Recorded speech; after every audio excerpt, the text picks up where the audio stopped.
Good evening, everyone, and welcome to this Invictus Racing League, the Inside Track. I am your host with the most, Malk. Tonight, I will be talking about the updates of the pre-season races and exclusively watching it from. I know you probably think, well, what's going on if you're listening to it from iTunes or Spotify. I am watching the practice of the F3 guys. So while that's still going on, I might as well talk about the updates of the the Invictus Racing League itself and in general.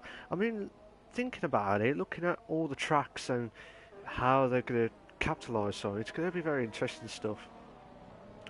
But looking at it from everyone's point of view, I'm just going to do it from the from one of the guys, the no assist commentator and F3 driver, which is not there tonight, I don't think, no, which is Captain Stiff, aka Gareth. Um, so what I'm going to do, I'm going to talk about the USA of all the leagues, and I'm also going to talk about the tracks of the um, the Hungarian track with the leagues as well from last week.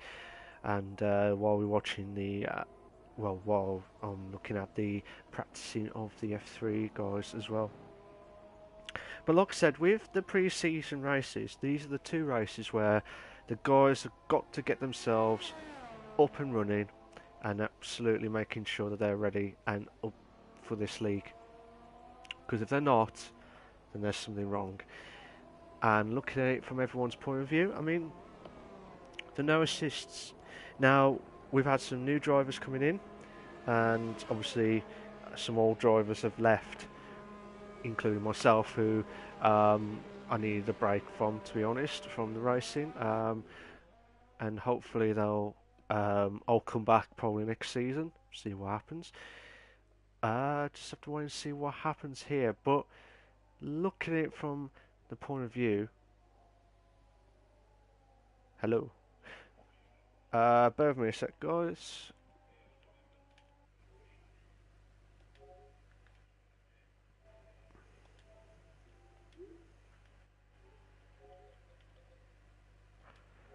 Shit.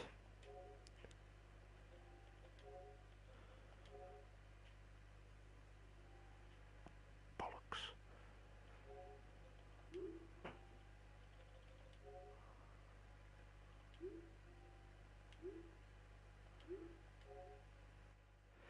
Right, I'll start again. Good evening, everyone, and welcome to this Invictus Racing League, the Inside Track. I'm your host with the most, Malk.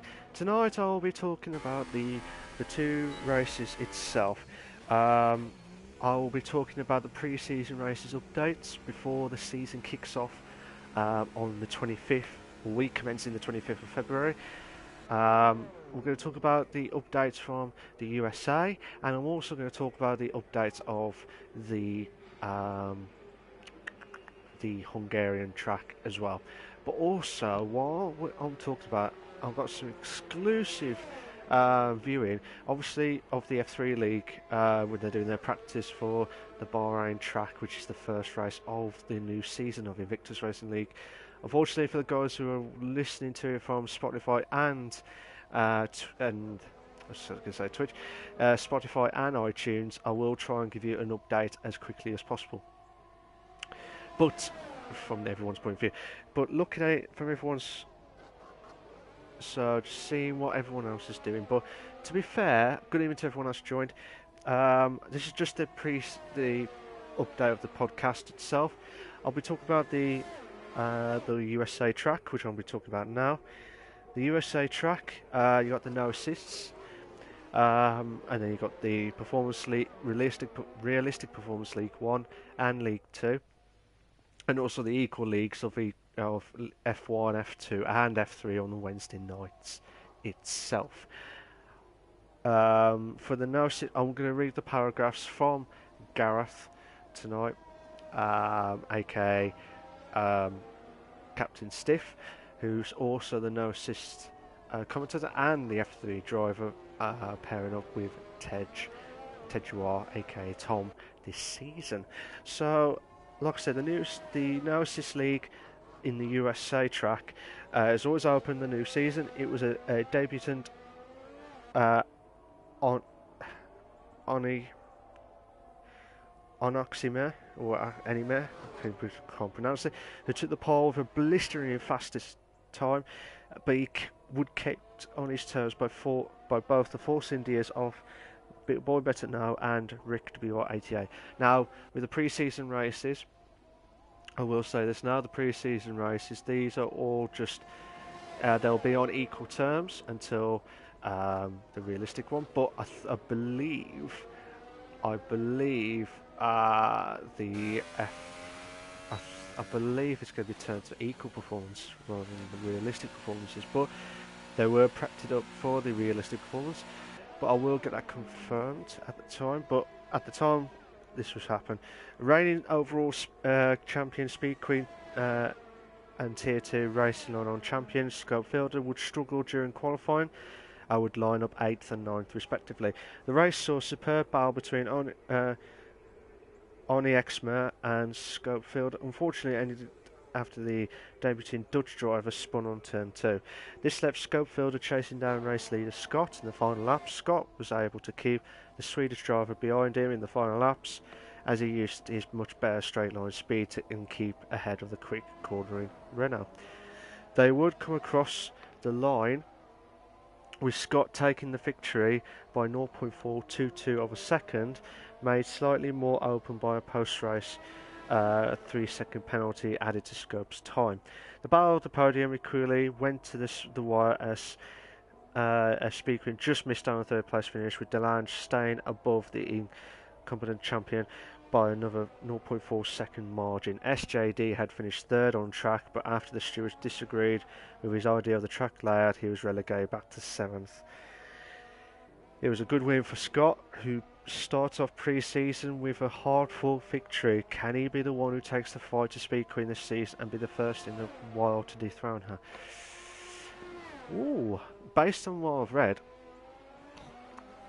I think it's going to be a challenge. This will be the most challenging season for Speed Queen this season, I think. Don't get me wrong, she will battle it out in the top, definitely in the top anyway. But in my personal view, I think it's going to be a difficult. It's going to be close, I think. I think it's going to be a close one. As long as Scott, aka Boy Better Know, and Joel, possibly a few others, keep out of the penalties and connection issues, and I think they would be alright this season, I think. But yeah, looking at it from everyone's point of view, I mean, I think, don't get me wrong, Speed Queen will be the one to watch again this season, and don't get me wrong, I mean, she's done a fantastic job, and I just want more tips, you know what I mean, just want more tips to, like, how to become faster, and, you know, and seeing how it goes. Just have to wait and see how it goes on that point of view, but looking at it from everyone's point of view, I think Scopefielder would have a struggle in time as well. It's going to be tough for the guys who are just crowned champion. I mean, Speed Queen, so many champions in her name as well, but if, like I said before, if Boy Better Know had got a better start than Speed Queen, then it's going to be a right close battle near the end. But we'll have to wait and see how it goes. Delange has proved me that he can produce the goods on his day as well, and I think he's improved a hell of a lot. I mean, I will go through the drivers after the 2 pre-season races, and we're talking about everyone's point of view as well. So yeah, that was the no assists at the USA Grand Prix. Just a bit of a description from Gareth. So yeah, it was a good description, but obviously I'll talk about the rest of it as well. Realistic Performance, Performance League 1. You got a new paddock of drivers made up Performance League 1 this season with a mix of youth and experience. Almost all drivers have stood on the podium in their time at Invictus. Pre-season is a crucial time for the Performance League. It allows the admin team the perfect chance to look at the drivers' race and in their pace as well, in the attempt of placing them into the correct car for the next race. This meant pre-season would be running on equal performance, as I said, with the No Assist League as well. This will be a straight between all for the top step of the podium. Benjim 214 took the advantage as he planted himself on pole of the race, whilst drivers such as debutants Lozak 97, who had shown much promise in our season testing, would also have a strong session. Wave Intel, the Flying Scotsman, missed out on retaining his Performance League 2 championship last season by a few points, but he would start off pre-season in the best way possible as he crossed the line to finish first at the end of the race, which saw close action throughout the midfield. Aaron J. Spence and Colin J. both suffered early exits through trips to the wall in the first sector in the opening laps.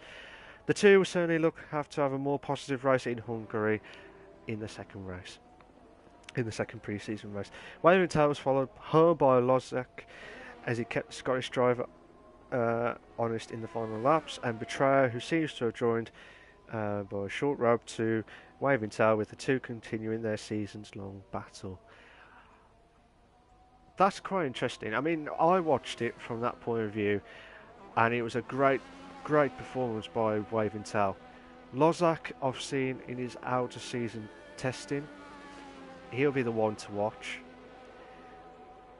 Betrayer on his day can be lethal. He can be lethal.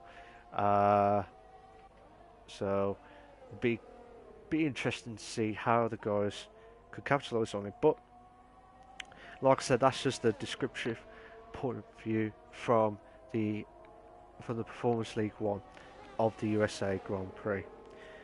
And now I'll come to my congestions of the Performance League 2. Due to absences, Performance 2 only saw 9 drivers take to the track on Tuesday for pre-season. There's plenty of talent in this league this season, and along with Performance League 1, the realistic Performance Leagues are looking absolutely stacked this season. Nick L.J. Thompson opened up his account with pole position in the Sauber and looked strong in the early stages of the race. However, it wasn't meant to be for the British driver, who lost the lead of the race to Jos.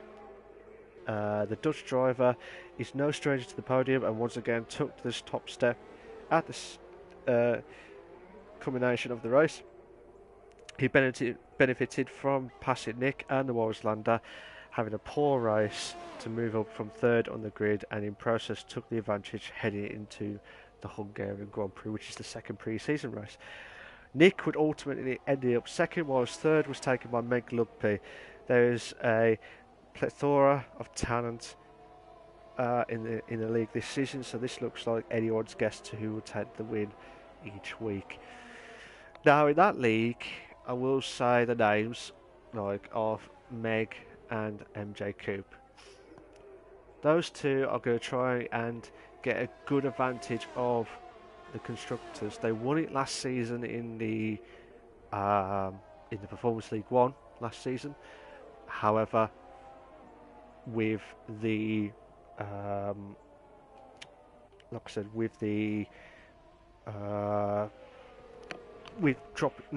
it wasn't dropping down as such. It's just depending on the leagues itself.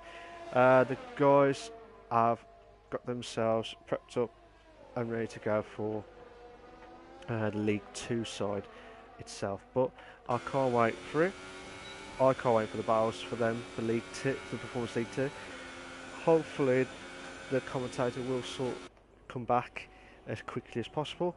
I know he wasn't there on that week. I think he wasn't there the following week, but I'll find out during that time. But however, looking at it from everyone's point of view, it's quite interesting stuff, really, because it's a good advantage, and it'll be a massive advantage for Meg and for MJ Coop if they can.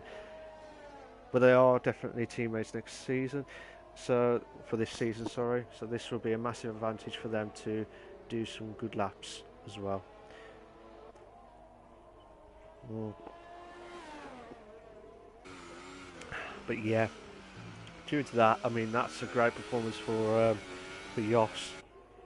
Nick to get second as well. That'll be a massive coup for him.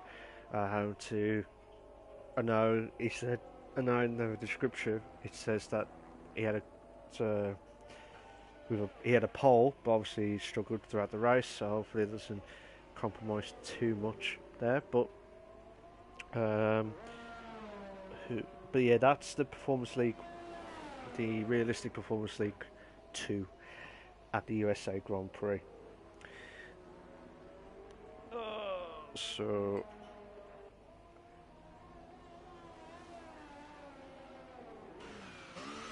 just but yeah, looking at it from the equal, I'm going to talk about the equal performance leagues as well. Uh, Sorry about this.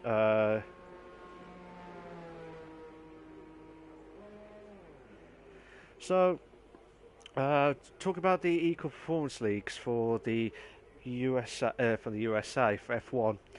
F1 is looking stacked with talent this season. The grid is looking full of drivers who can make a real challenge at the title come at the end of the season. A number of drivers have been promoted from F2 after last season, and they join the newcomers and experienced F1 drivers such as Speed Queen and Nikki 9095. One of those promoted drivers was Waventel, and fresh off of his win in the Performance League on the Tuesday night, he took pole by 15 thousandths of a second to what is looking like multi-league rival to Lozak as well. The two were not alone with quick times as both Dane Star 51 and M. Doran sat less than 0.2 of a second behind the pole sitter and made it an exciting looking grid for pre-season 1. I tell you what, Waventel will be the one to watch in F1. If he can beat Lozak, Speed Queen, Nikki and all the experienced drivers as well, he has a massive chance of doing well in the F1 league, and I can't wait for that. I really cannot wait for that as well. It would turn into a fantastic week for Waventel, who went from flag to flag and took a first win in F1, albeit pre-season. Nevertheless, he beat several experienced top-tier drivers. The young Scottish driver will be delighted with his week's return and will be continuously hoping to move his good form he has been in recently into the season. Doran and Ben Jim 219 made up the rest of the podium, with the later moving up from 12th on the grid to take an unlikely podium. F1 started off with a great racing pre-season, and that only waters the mouth ready for next week in Hungary. Can Waventel take another step towards being a real contender for the top title and finally end his hoodoo of finishing behind Betrayer 46 in the Equal League standings?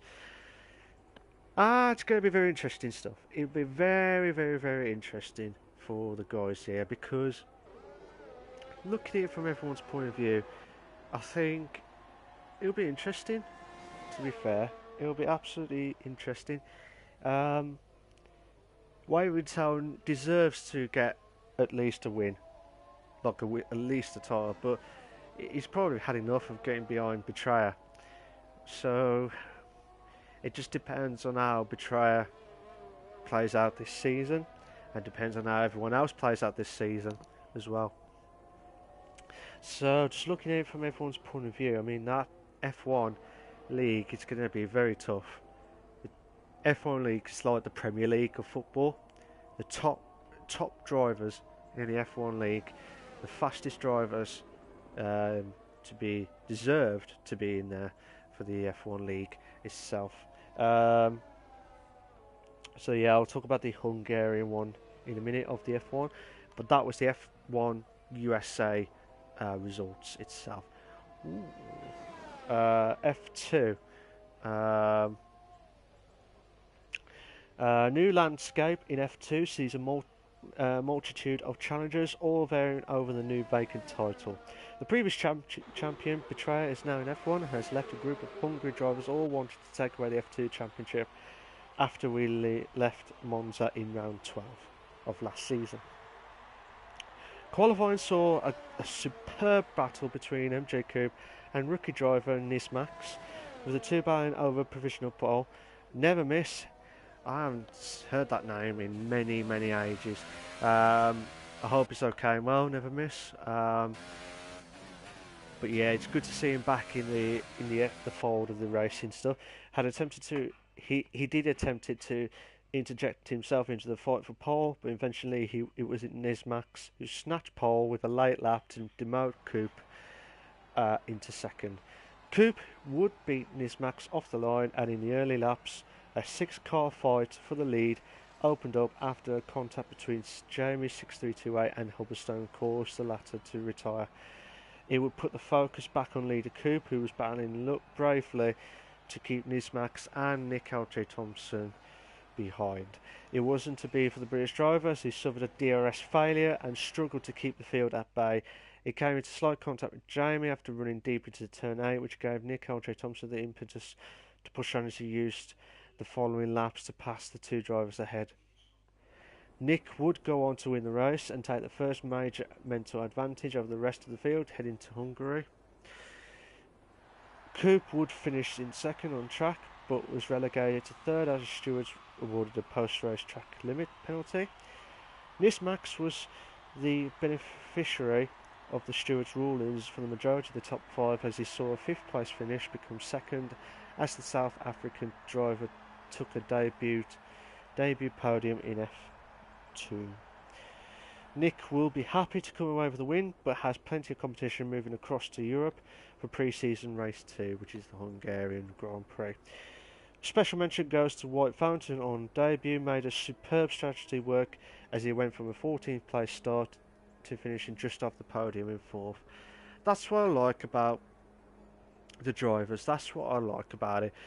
If you don't think you're quick enough to get into the podium stuff, but at least you've got enough to try and get as close as you can to a podium, that's the best that you could do. And to be fair, looking at it from everyone's point of view, if you looked at it from 13th or whatever position that you are, like if I was starting at 12th and try and work my way up to 3rd or 2nd, it's like my best ever performance, like way years ago, was I was struggling with driving with the F1 with the new game at the time, really struggling, couldn't get to grips, got a good setup of the wheel, and I felt confident with it. And then at that point in time, I felt like I felt like I was going to go and enjoy the moment here, because I think it was in Mexico where I started last. I think it was 13th, 14th, and I had to make the one stop. Mexico was a track where I just felt like you have to be on your best. You have to be on your best driving skill and trying to avoid contacts or driving battles when you can, and try and keep the tyre wear as quickly as possible. That was tough. It was difficult for me because I knew, like, I was battling out with Craig for that race itself. I knew I wasn't going to win it, but I was happy to get a podium. Just need that confidence boost, and that's what you need. If you can get a good result out of nowhere and hope, not saying nastily, like hope for something drastically happens in front of them, but you might have a chance of getting ahead because of their mistakes or incidents, and you try and get away from a clean race galore.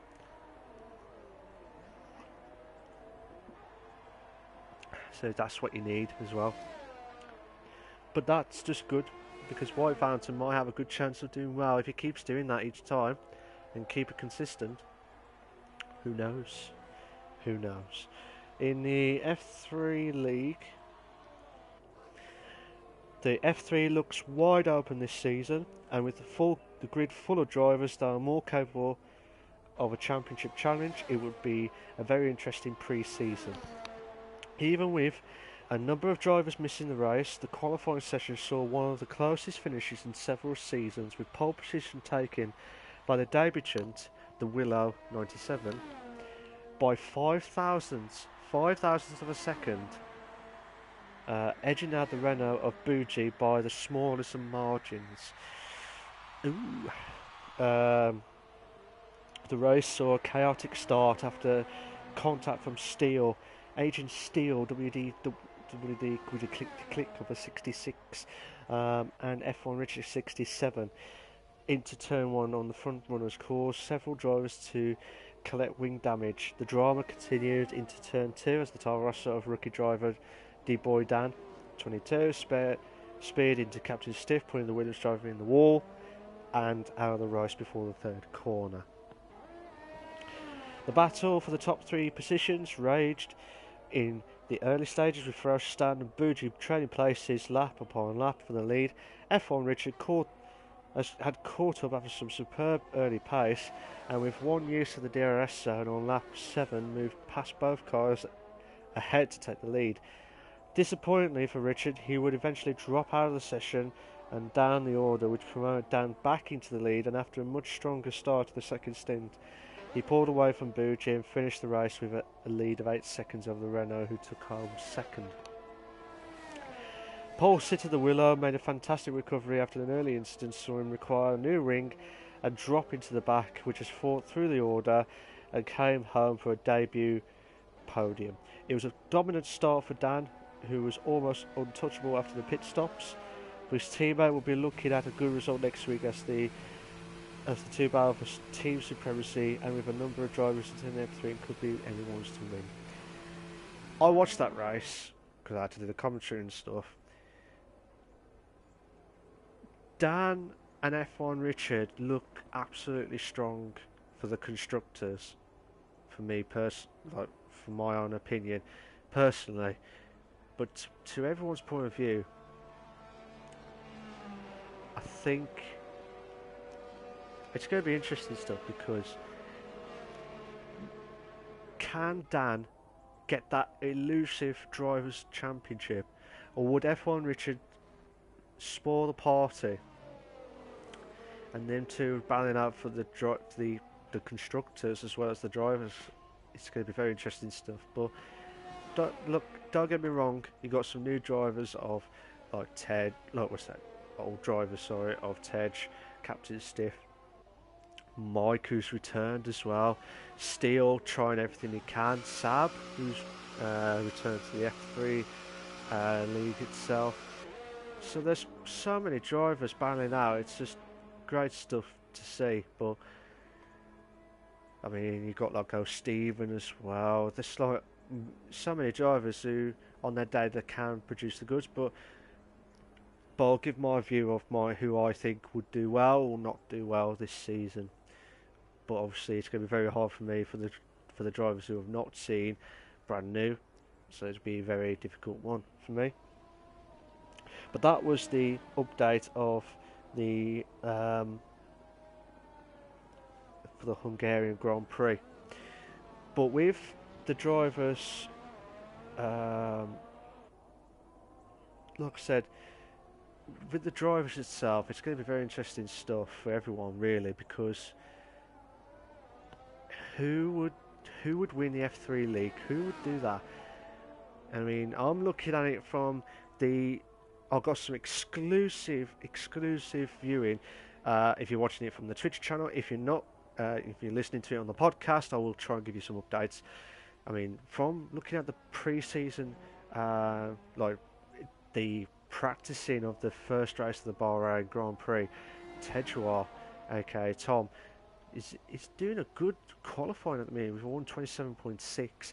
Ferocious Stan, who I think is a championship title contender, is in second place with a 128.3. Steele, Agent WD Click to Click with a 66 is in third with a 128.3. F1 Richard just done a lap with a 1:29.4 in fourth place. Oh, Steve, there's only a few drivers of the F3 League who are there tonight. Not all the drivers are there tonight, but O'Stephen is in fifth with a 1:30.1 30.1. Brixie, a new guy for the F3 League, he's joined for the in sixth place for 1:30.4. Mike's done a 2 minutes and 8.827, so he must have made a mistake at some point.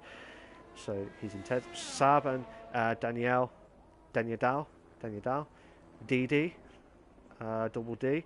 So he's good. He hasn't done a lap in. Sab hasn't done a lap in as well. So it'll be good, interesting to see itself. But I'll try and give you some latest updates as quickly as possible before we start anyway. But looking at it from the Hungarian point of view for the No Assist League as well. For the No Assist League, these are the write-ups from Gareth, aka Captain Stiff, who's doing the No Assists commentary and also driving F3, but he's not in the practice tonight, so hopefully that will be sorted. If you have just joined us, guys, send us your comments if you like, and I'll try and review them as quickly as possible, but I'll go through them. But yeah, the No Assist League provided one of the most entertaining races in a long time for pre-season 2 in Hungary this week just gone. The league saw numerous battles throughout qualifying and into the race, leaving the viewers desperately waiting the next week's round 1 race. Having taken victory in the USA 1 week prior, Scott, boy better know, was in high spirits and he got to the European track, and that translated into strong early pace for the Red Bull driver. He would spend the session trading fastest laps with rookie drivers Nismax and Gav Pig in the Renault cars. The three would be joined by a late lap from Hubberstone in the Sauber. He would split the Renaults and finish just 0.02 of a second off the front row. Scott would come across the line with a matter of moments left in the session and take another solid qualifying result, giving himself a clean track on the run down to turn 1. The first stint would see a fantastic battle between the top 4, but as the ultra soft tyres started to fade away, the real beneficiary of this was current No Assist champion Speed Queen. She had started on the yellow walled softs and was starting to make her way through the pack, picking off drivers one by one. The pit lane opened for the first runners to come off the aging ultra softs. This allowed Speed Queen to assume the lead, which was a remarkable feat after starting just inside the top 10 on the harder tyres. Lap 13 saw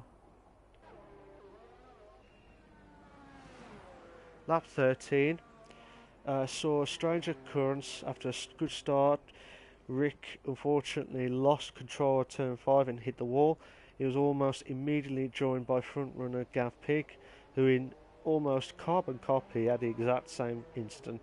Stifler 1980 in the Force India would survive the spin under yellow at the same corner and managed to rejoin in what was eventually a true showing of how important tyre management is around the Hungarian Grand Prix. Hello to White Eagle. How you doing, mate? You alright? Send us your comments, see what you think. Ask me any questions if you want, mate, about the Invictus Racing League in this season, and possibly the F3 League that you're watching now. See how it goes. Speed Queen had maintained her lead of the race after the pit stops, as she emerged half a second ahead of the chasing pack, but Scott would push her all the way to lap 32 or 35 when, after a crash from Mike on the final course, saw a safety car released and gave us the pleasure of the 2-lap shootout for the win. White Eagle says, looking forward to getting started on Wednesday. Oh, okay. What are your expectations, White Eagle? What are your expectations for this season? What do you think you're going to do? So we'll wait for that response. So both lead drivers seem to favoured track position and stayed out, but the likes of Hubberstone and Delange came in for a shot at the ultras. Bernd Mailander would only stay out for one lap, and with the restart seeing a frantic end to what was a superb race. Scott, on much older tyres, would go toe-to-toe with Speed Queen, and after a controversial move round the outside of turn 3, took the lead with 1.5 laps remaining. Speed Queen would then drop to third behind a flying Hubberstone as they started the final lap. Scott would come across the line first, but a mid-race penalty would relegate him back to second, with Hubberstone taking on a huge penalty and dropping from second to ninth. This promotes Speed Queen up into the eventual race victory. Delange will also use a brilliant final 2 laps to climb up, making the second consecutive podium in the third. It was a real classic to watch. It left the commentary team and the viewers in awe of what was a fantastic end to the race. The No Assist League was announced post-race that it would see the equal performance continue throughout the season. And with races like this, it should be a superb championship. That's what I've confirmed on. That's what's going to happen on that one. So fair play to the guys, and I can't wait for it. I can't wait for it this season, so it'll be interesting to see how they're going to do it. White Eagle says, when I asked him about what's his expectations for the championship this season, he said 11th or 12th. But we shall see. Just going to take it race by race. That's a good approach. When everyone says to me, or when everyone says to everyone else, I do apologise for any background noises, but like I said, if you say to, do you think you're going to win the race? No, I'm just going to take it race by race, see what happens, and you never know what's going to happen next. People say, yeah, I'm going to win the race, but I'd rather do it race by race, because that's how I based on my performances. I could be doing well at Bahrain, which is the track that I'm watching on at the F3 practice tonight, but I could be rubbish at Belgium, which is the honest truth. I'm just rubbish at Sector 2 all the time at Belgium. I don't know why, I just never managed it to... I love the track, and I've even been to the track last season, but it's just insane stuff here. But I think it just depends on how everyone else can cope with it, and if they're confident enough. But I hope, White Eagle, if you're listening, mate, if you do well and prove us all wrong, you might improve from 11th or 12th to maybe in the top half. Who knows? Who knows? But yeah, as I was saying about the No Assist League tonight, No Assist League from the Hungarian Grand Prix this Monday gone. It was a cracker. But yeah, but Speed Queen winning it as well. It's going to be very interesting stuff. Obviously Scott would have crossed the line, but because of penalties, he's got to have to watch out with those penalties. Scott, he's got to have to watch out with those penalties. If he can manage to stop them and get ahead of Speed Queen, whoever finishes above Speed Queen this season will be the champion. And I will say this: it's like the Man United back in the 90s when they were dominant. It's like Speed Queen dominant of the F1 No Assist League, and that's the honest truth.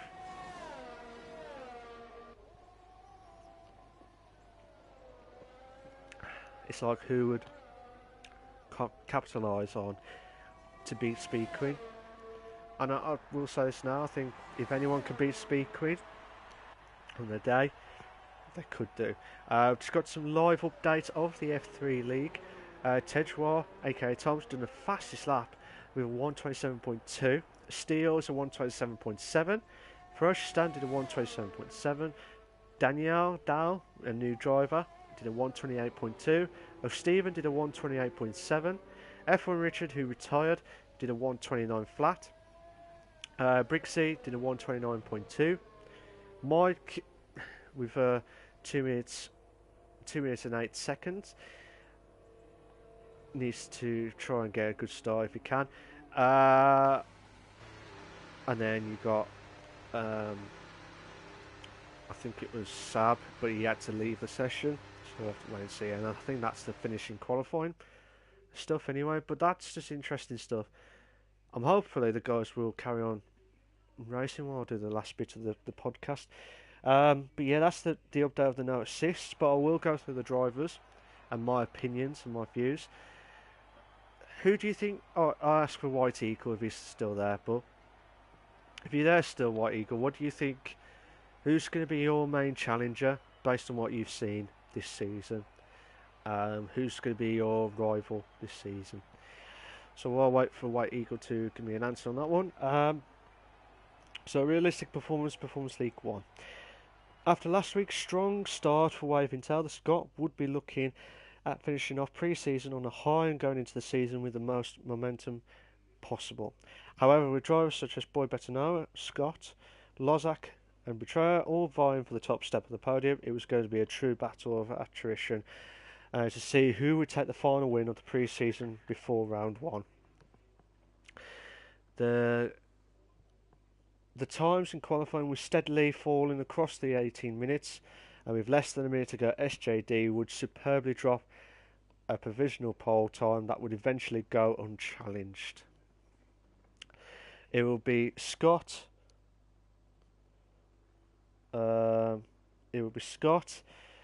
Alongside him on row 1 as he looked into continue his good form he showed in the No Assist League, whilst Lozak added another strong qualifying performance to sit in third alongside reigning champion Mr. Sky Z. Now Mr. Sky Z is the one to watch out for as well.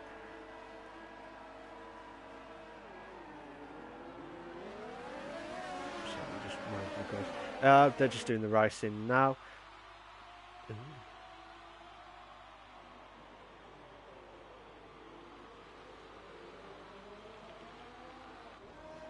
Yeah, so with this, Mr. Sky C, who's, like I said, he's won the championship by not winning a race, and that's a true fact. He has not won a race last season, and he's won it with ease.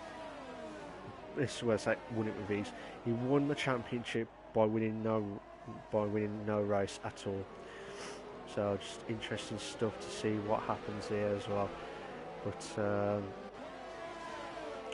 yeah, White Eagle says, simply because in the 2 pre-season races he has finished ahead of me in 9th and then 10th, I'm going to go with O Stephen 002.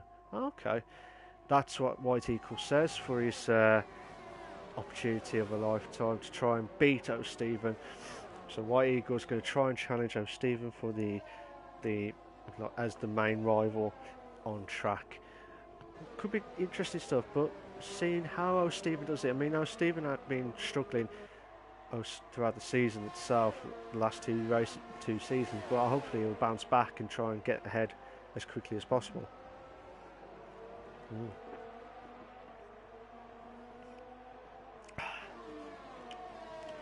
I'll carry on with the Performance League 1. SJD lined up, and as the 5 red lights were extinguished, he was immediately swamped and passed by both the Red Bulls of Scott and Sky C into turn 1.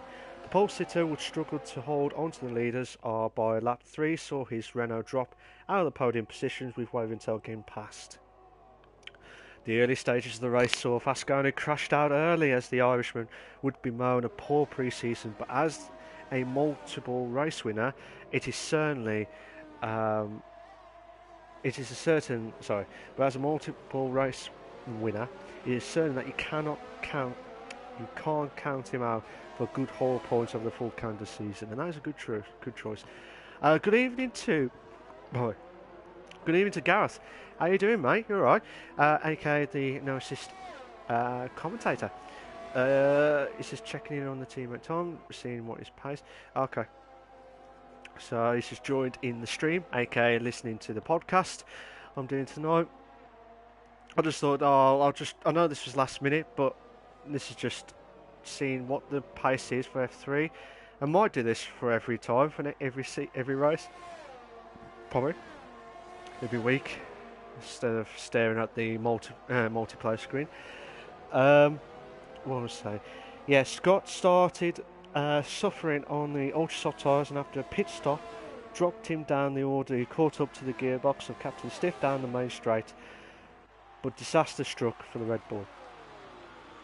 After trying to switch back on Stiff to get the inside line, he was pinched in between the Williams ahead and the Renault of Lozak, emerging from the pit lane, and with carbon fibre and tyre tethers flying, the race was over for Scott. The race seemed to be causing drivers real problems with time temperature issues, and by the lap 30 or 35 the race had seen 6 retirements. 6! That's what the Joker says in the Dark Knight, in the the trilogy. Heath Ledger, God rest him. He was one of the bestest Jokers ever. Respectful actor. And I remember he did a scene where he said 6. How many kills have you had? It's like 6. It was just the way he did it. It was just funny. But yeah, the race reached its climax with Betrayer 46 having made up several positions, taking the checkered flag at a canter. He never seemed to be involved in any fights, but calmly made his way to the front and controlled the race. He was joined on the podium by Mr. Sky Z and SJD, with both drivers happy with the results in Performance 1, rounded out its pre-season races. It's all up in the air about who will take the win in Bahrain next week. The allocation may make all the difference, and that is what you get. If you get the right car, who knows? I might see a bit of a check of the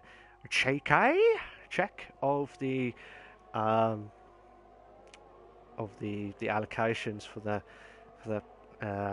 unless they haven't done it yet. Hopefully they have, but it'll be quite interesting stuff to see what happens next. Performance League, the Realistic Performance League 2. Tuesday's Performance 2 race became a real struggle to survive, as only 4 of the 11th drivers finishing on the lead lap. The race saw 5 retirements, leaving the grid guessing to who will be the pace sitter at round 1. Schofield recovered from a slightly off-colour showing in the No Assist League to take pole position.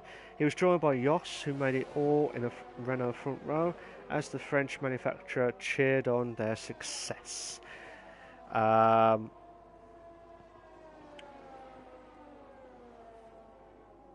Sorry, I'm just checking the dates here, but Stephen having a good battle for 3rd and 4th at the minute. Ted Ross in the lead after lap 4 of the practice one, so that's a good showing. But will this capitalise on the F3 Live on Wednesday night? Who knows? I'd rather get the mistakes done and dusted now than showing my true pace tonight. White Eagle says, right, signing off for the evening. Enjoy practice and see you on the track on Wednesday. Cheers for that, White Eagle. Pleasure of you to join me on the stream, aka the podcast, and I'll see you later on. I'll see you on Wednesday night. Take it easy, mate. So, but yeah, it's going to be interesting stuff. The race, as aforementioned, saw several retirements. Drivers like Sab, MJ Coupe, and Nick all fell off track and saw the pre-season and earlier than expected. Pre-season end earlier than expected. At the front end, it was Jos who made his one-stop strategy work best, as he took the race win by almost 20 seconds to Hubberstone, who recovered after Monday's disappointment to take 2nd place. Pole sitter Schofielder would only come home 3rd. He had a massive gap between himself and 4th place, with the top 3 almost 45 seconds ahead of the rest of the field, as the grid struggled with the tricky curbs and tyre decoration in the hot Hungarian sun. The drivers eagerly await the allocation of the first race at Bahrain. It is a circuit which benefits more powerful cars, who will make the most of their race and take the opening victory in round 1. It's going to be interesting, I think. It's going to be very interesting stuff, but who knows? It's going to be interesting stuff anyway, but I would just take it with a pinch of salt and just seeing how it goes in the performance stuff as well. But yeah, I can't wait. I can't wait for the Performance League 1. I'm hopefully there'll be a commentator for the Performance League 2.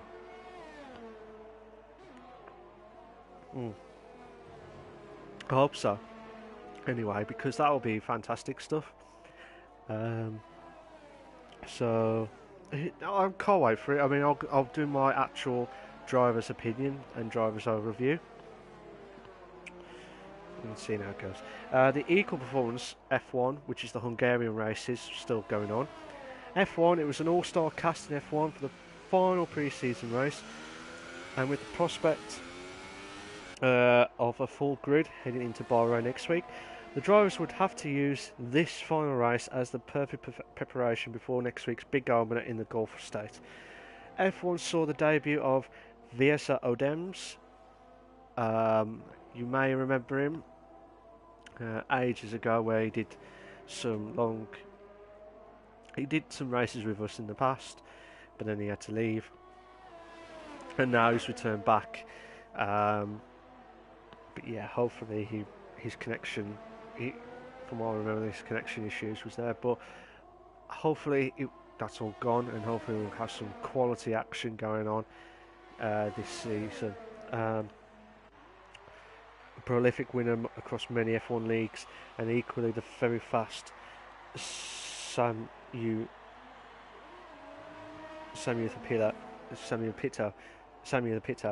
would enter into the league in Hungary. Both would look for a positive way to start off their Invictus careers. However, it was the Dutch driver Jos who would take pole position in the Renault after a blistering lap of a 1:16.5. A 1:16.5 in the Hungarian track. Absolutely insane stuff. I don't know how they get these quicker. Saw him beat out Andorran to second place, with the Irishman just over 1.5 tenths away. None of the top drivers selected to start on the ultra softs, which meant it would be a battle of the one-stop strategies.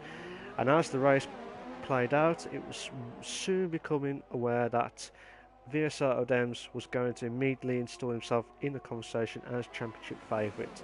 The Haas driver utilised a superb two-stop strategy after starting from last place to come home and take the race victory ahead of fellow debutant Samuel Pittar. It was Waventow who claimed third spot in the podium, only continuing the spotlight the incredible talent the young Scot possesses after his promotion to the top tier of Equal Performance. F1 is absolutely stacked with race winners and potential highlights this season. It looks like qualifying session in Sakir may be one of the most competitive we've ever seen. So, Gareth is with us, aka Captain Stiff. If you're still with us tonight, what do you think the top lap time would be at Bahrain? As in, for F1, for F2 and for F3. What would be your opinion, if you're still there, mate?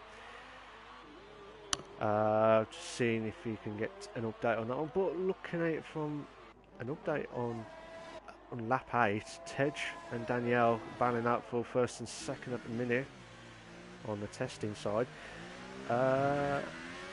Gareth says 125s in F1. So Bahrain, 125s in F1.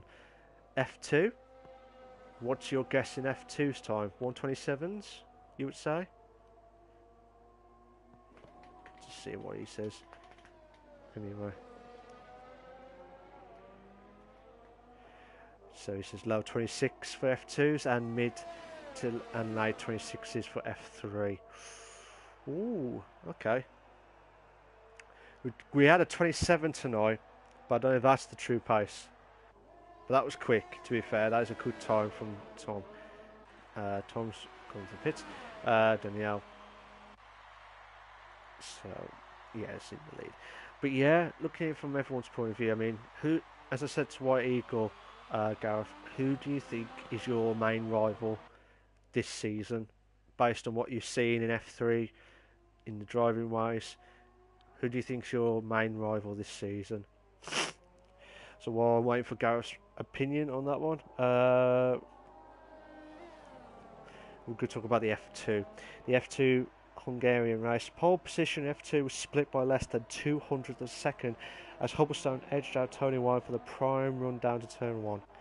The league sees a number of new drivers on the mix this season alongside a healthy amount of experience returning Invictus members, and it only adds to build the excitement for the opening race. The race would see Tony White go for the very tricky one stop after starting ultra softs, and unfortunately for the Scot, he did not pay it off. He would finish down the order in 6th, whilst his front row compatriot in Hubblestone would only manage to bring his Sauber into 3rd after he struggled with tyre wear before he made his first of 2 spots. Their places would be taken by the ever-present MJ Coupe, who took home the final pre-season race winners trophy ahead of Nis Max, who made up several positions to get into the second step of the rostrum. F2 is anyone's guess when it comes to deciding on a favourite, but one thing is for sure, come race time in Bahrain, there will be a full grid of full determined drivers ready to taste the victory and take home a bottle of rose water.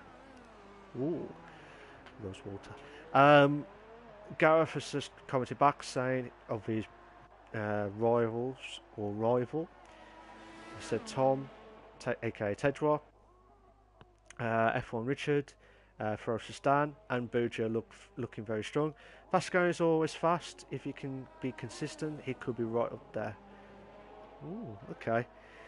So it'll be interesting stuff to see what could happen here. Very, very interesting stuff here. But yeah, I can't wait. It depends on how the guys can capitalise on, and especially if Daniel keeps up his good form tonight on the practice, can he capitalise on it on the actual race itself? One way to find out. Hey, one way to find out. But yeah, I'll talk about the F3 while I'm watching the exclusive live practice session testing of the F3 league itself, which I'm very honoured. I know it's this late decision from me to do the podcast this late, but I saw the guys just doing the practice, so I thought, oh, instead of me doing it with the multiplayer screen, I'll do it viewing it from the TV camera crew from everyone's point of view. The F3, the field in F3 this season looks wide open this season, with a number of drivers in the mix for a championship challenge. Along with the assumption of multiple race winners, the championship looks like it may go down to the wire. I hope so. I hope it does get right down to the wire, because that will be a fantastic achievement again. But I don't think anyone would ever come across a one-lap decider based on Spud and Colin J situation. I don't think that will ever happen in a million years. I don't think that will ever happen in that sense. No, I don't think that will ever happen on the last lap. If it does, I'll be shocked.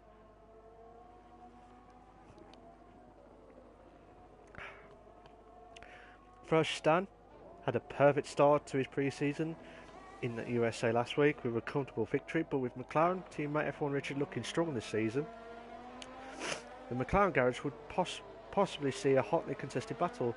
I did say this earlier on in the podcast. It'll be interesting to see if team tactics come into play, or if the two will be allowed to fight on track. Dan would go on to take pole in Hungary on the fastest ultra soft tyres ahead of the Ferrari and Mike, who equally used the fastest compound to see himself start on the front row. The start saw a number of strategy calls in qualifying, and with Captain Stiff sneaking into the top 10 on the mediums, he would possibly give himself a good chance of a push from the front later in the race. Dan led the field away to turn 1, however Mike was not so fortunate.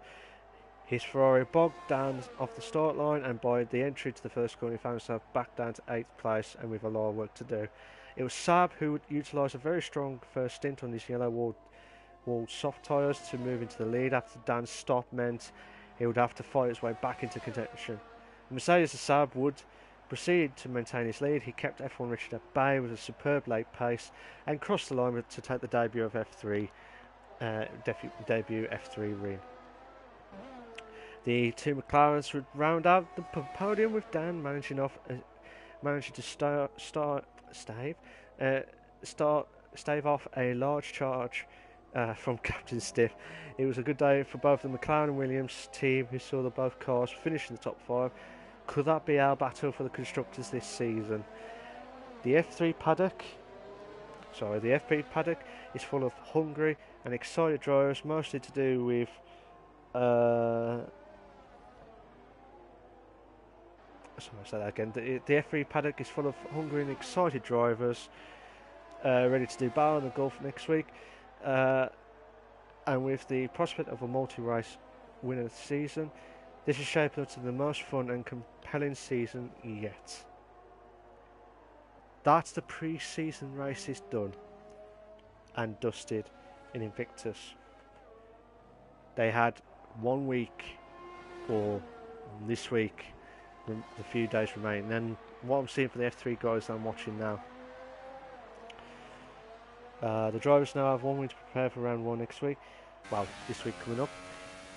As the team's packed up, ready to roll out to the destination, there are some tantalising battles building, and the excitement levels will hit critical as we await the final 5th red light, eliminating Sakia. Join us Monday night for the round 1 of Bahrain, for the No Assist League, for the return of season 7.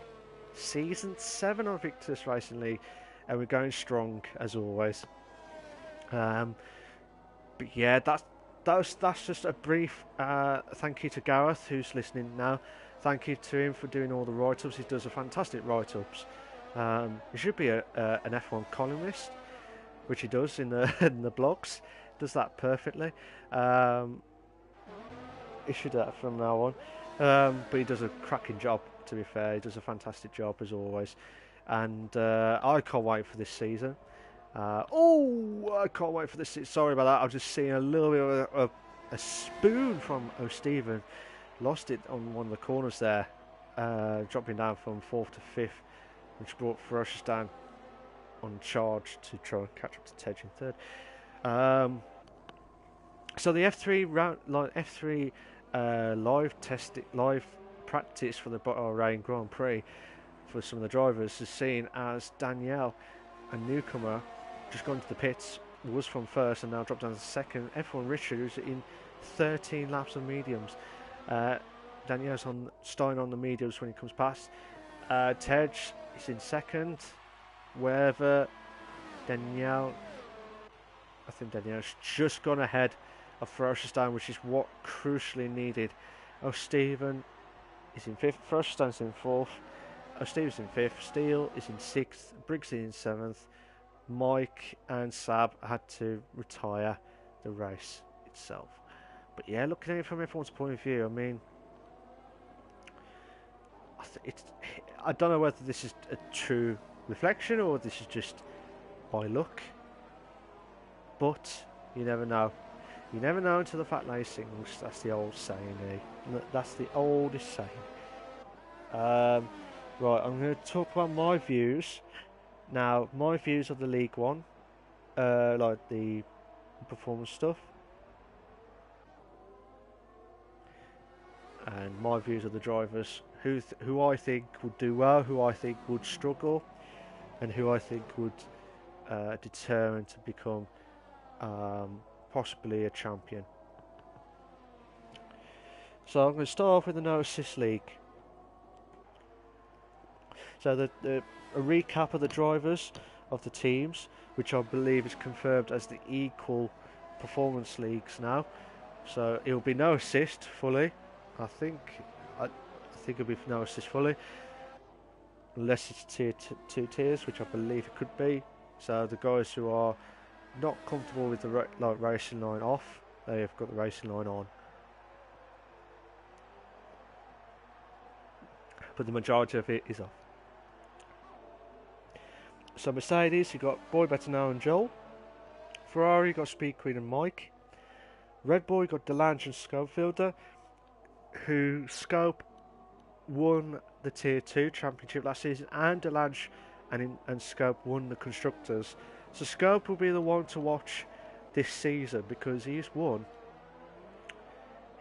about 3 or 4 titles He won in his debut race. Sorry, debut race?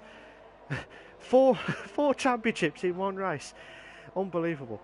Um, 4 championships in his debut season is an absolutely fantastic achievement. I think it was 3 to 4 championships, which is the drivers and the constructors as well. You got the Renault of Nismax and Gavpig. Haas, you got Hubblestone and Renner. McLaren, you got Sargent and Stifler. Force India, you got Nicky and Rick. Toro Rosso, you got SJD and Tony Y. Sauber, you got Never Miss and GP1 Alex B. Williams, you got Mera D2 and Samu the Pito. So it'll be interesting stuff to see how the guys could capitalise on it, but there is 2 tiers. So the guys in tier 1 is Stifler, Nicky, Speed Queen, Boy Better Know, Sergeant, Renner, Mera D2, Joel and GP1. They've all confirmed that they're going to be full on no assists this season. But this is just my views and my opinions of the season as from now. Yes, there'll be drivers coming in during the season, but I'm honest based on what I'm seeing as if it was stayed like this right here, right now. Right. Like right here, right now. But not doing it like the Fat Boy Slimming situation. Right here, right now. Right here, right now. Can't do it like that. So, but yeah, looking at it from everyone's point of view. And then you got tier 2, you got Never Miss, SJD, Samuel Pito, Hubblestone, Gavpig, Delange, Tony Wise, Scope, Rick, Nismax, and Mike. They're all confirmed tier 2, which means it will still be no assists, but the racing line will be on for them. Should they, well, the option's there, and would use it. But from what I've seen last season, majority of the no assist drivers, the drivers with the racing line on, had the most majority. What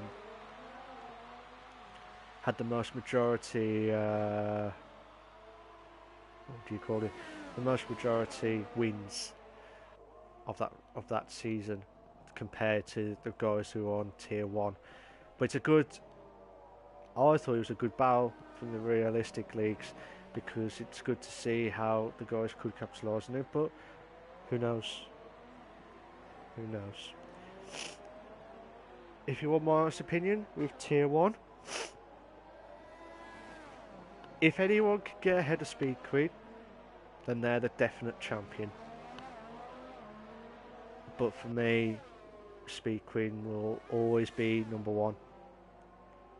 And I'm being honest here, I can't see anyone beating Speed Queen after she's won 2 titles in a row.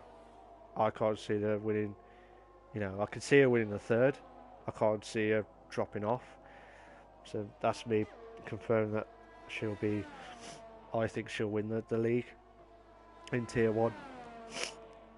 Stifler came back in a few races last season. Bit rusty from what I saw. He was before he left, like to take a break, he was deadly quick. Deadly quick.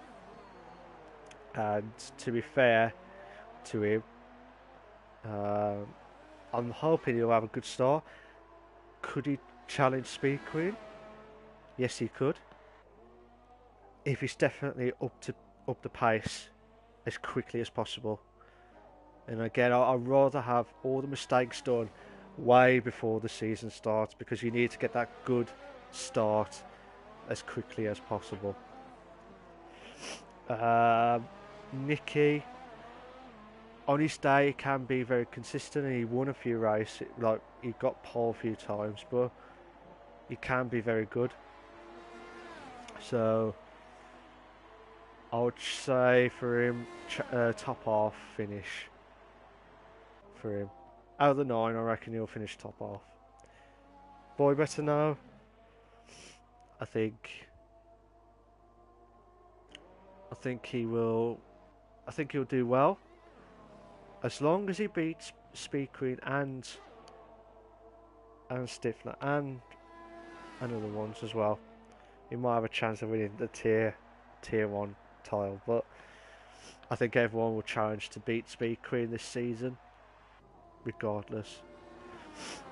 So I do apologise if I'm sniffly. I just think I've got a cold coming, but hopefully not. So as I said, Speed Queen guaranteed champion, guaranteed. But people can prove me wrong, like what some people have done last season. But I think Speed Queen will be the one to watch out for and possibly win her third title in a row this season. Well, I say third. You know what I mean? She won it last, like before the 2018 game, and this last season she won it, and then this season she'll have a good chance of trying to do well. So yeah, she'll for me definitely top half. Anything other than first will be a disaster for Speed Queen, and that's me being honest. Sargent, he had to have a break from racing due to personal circumstances, which I cannot say, but I'm hoping he will. It's good to see him come back. Hopefully he will bounce back from and carry on from what he left off. If he does carry on racing, which I'm sure he does, but if he does, it'll be very, very shocked if he can get back into the top half, but I think it'll be a bottom half finish for him. Purely because he's had a season off. Same with Stifler. I said Stifler will probably get top half finish, but probably about 5th, in my personal opinion. But for Sargent, I think 6th, or maybe, or anything in the mid-tables, possibly, but he'll definitely be in the bottom half. So hopefully he'll bounce back and prove me wrong. Renner, on his day, he can be good with the realistic performance, but it's going to be a very, very, very shocked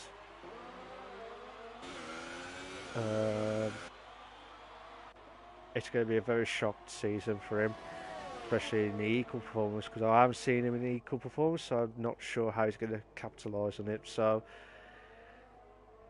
and he does on a few occasions where he just he was not consistent enough. So that's his major factor. He needs to get his confidence of getting his get the confidence up and try and get that consistency. Get that consistency up and running as quickly as possible. So for me, for Renner, I'm sorry mate, but I think he'll be in the bottom half. So anything higher would be fantastic, but for him, I think it'll be the bottom half this season.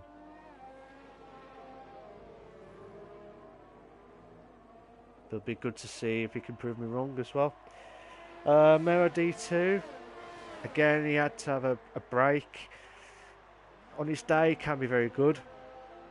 Consistency does okay, but it's not the same as Renner. He's had chances before, but he just needs to be consistent enough. And to me, be honest, but yeah, to be honest, to make a consistency enough, I think he needs to get a good start. For me personally, because of him had a break, this is the problem. When you have a break, you're not going to bounce straight back to where he was left off, where he was quick. It's going to be very tough for him. So I reckon it will be a bottom half finish for them, Mero D2. Joel, he's had some rotten luck last season. He's had a few times where he's done some good races as well, and don't get me wrong, he's been asking me for my PayPal to give him the Mercedes each week, and he has got the Mercedes for the equal leagues now. So I think it's going to be very interesting stuff here. But in my personal opinion, I think Joel, based on everyone's performances, I think Joel he'll be in the bottom half, I think. But yeah, Joel will be the bottom half, but it just depends on how he can capitalise on it.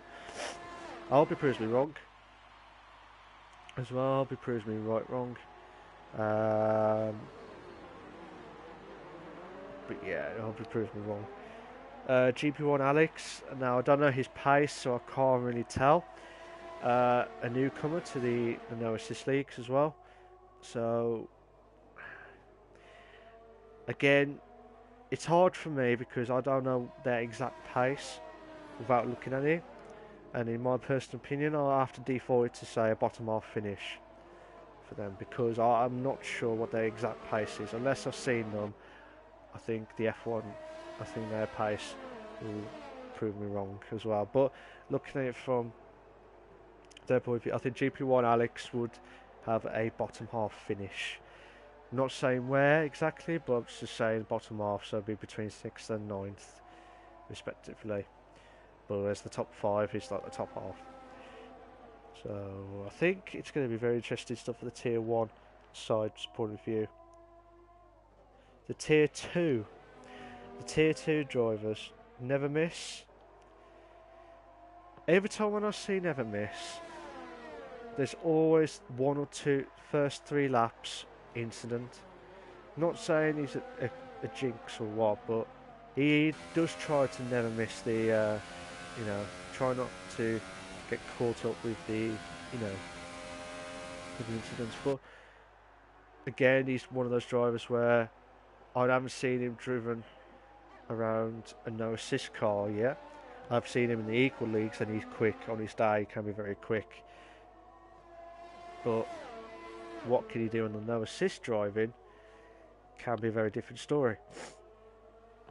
So for now, based on his newcomer, possibly a bottom half finish for never miss, because that's because of his debut season.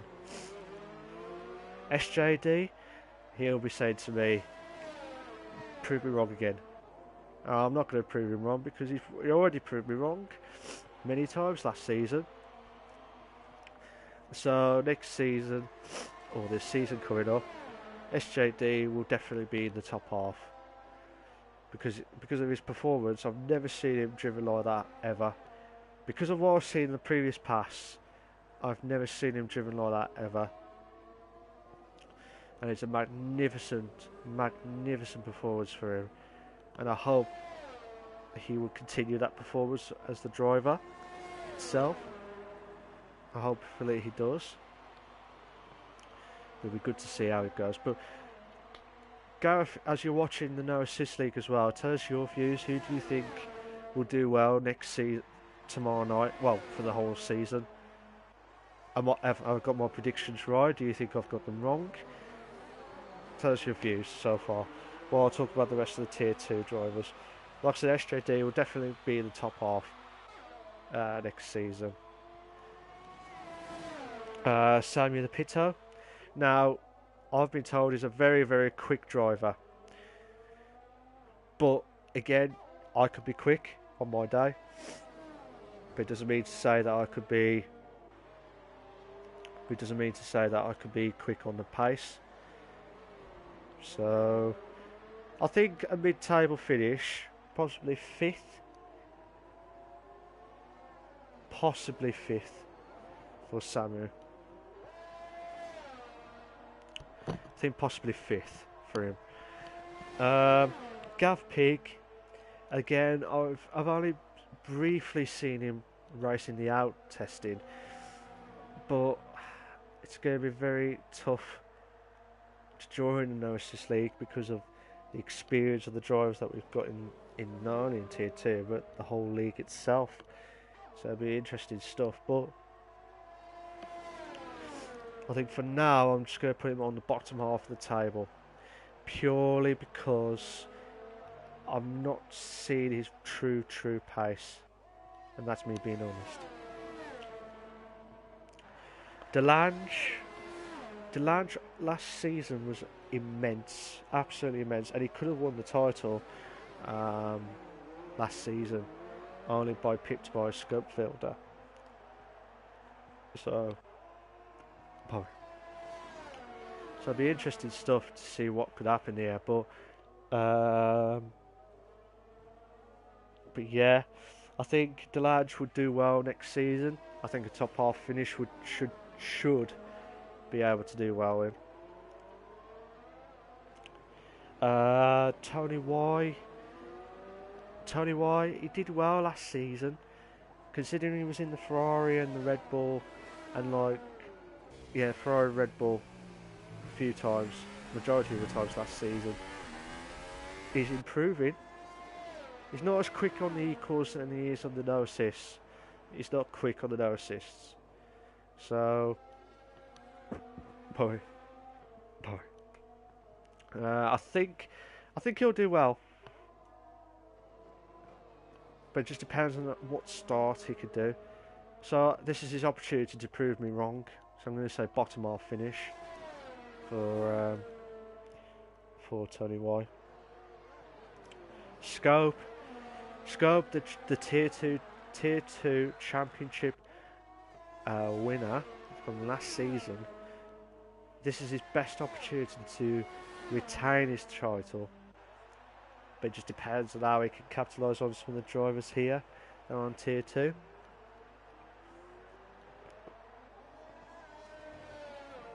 But some interesting stuff here. So yeah, so I think Schofield would do well. Would he win the title? It all depends on how he does against SJD, Delange, and possibly Sammy the Pitto. I think he'll nick the win. I think he'll win the title by just like last season. Rick had a struggling start of the no assist stuff, and his pace is coming along, but he's just trying to get that as quickly as possible to challenge the guys in the no assist league. I think for me personally, I think he'll struggle. For me personally, it's only based on what I've seen from the last few races of last season of the no assist league, and I hope he proves me wrong. So I think a bottom half finish for Rick. Nizmax, a newcomer to the no assist league. He's quick as well. I forgot to say, as well as all the others. He's quick on his day, but can he do well? He could do well, but obviously with the no assist drivers who are joining, I'm going to start them off with the bottom half, purely because I would love to see them prove me wrong. To say, yeah, I've proved you wrong. This is what's going to happen. And Mike on his day can be consistent. I just hope he can be consistent on the day of the race. But it'll be very interesting stuff to see what could happen here. It's going to be very, very tough for him. Very, very tough. I think I said majority of the bottom halves than I have of the top halves. So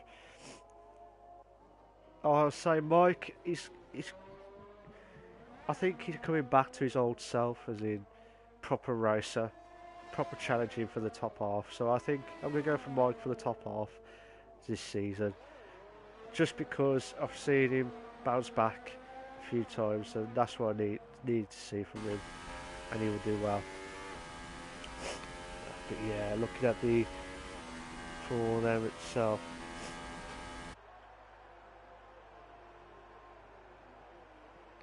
So yeah, I think it's going to be. I think what it does on the No Assist League, and a recap it to the guys who have not heard about it before. We've got two tiers. The first tier is with no assist fully, and the second tier is still no assist, but just the racing line only. So, but they're two. It's like the Le Mans like LMP Championship. You got LMP1 and LMP2 battling out on the same track at the same time against other drivers as well.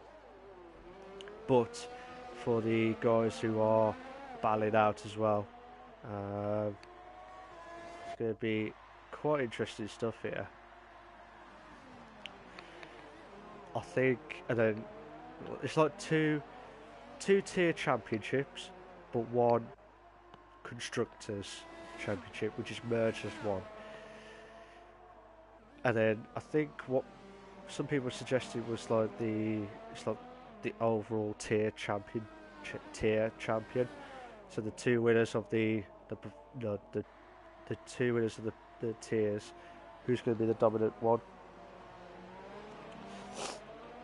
So excuse my sniffling.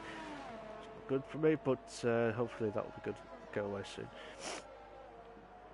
So yeah, the constructors. I won't say too much because it's going to be very tough. And I think, from my majority point of view, I think it's going to be close. I think it's going to be very, very close next season.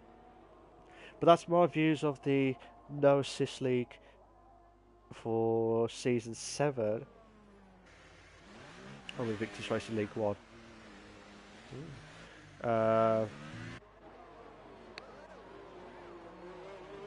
So we're talking about the Performance League 1. So you've got you got Aaron J. Spence, Ben Jim, Betrayer, Boy Better Now, Captain Stiff, Colin J, Craig, Fasconi, Lozak, Mr. Skyseed, Tom 444, William House, Spud, SJD, and Mike. So Aaron J. Spence. What's my thoughts of Aaron J. Spence? Aaron J. Spence. He's a really good driver, respectful driver. Back in the day, respectful driver back in the day.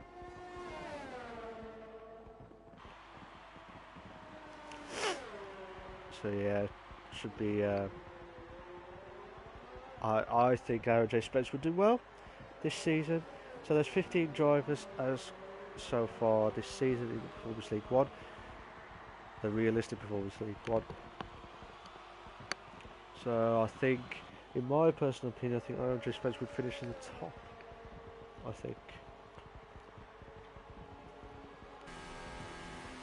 think he will do well.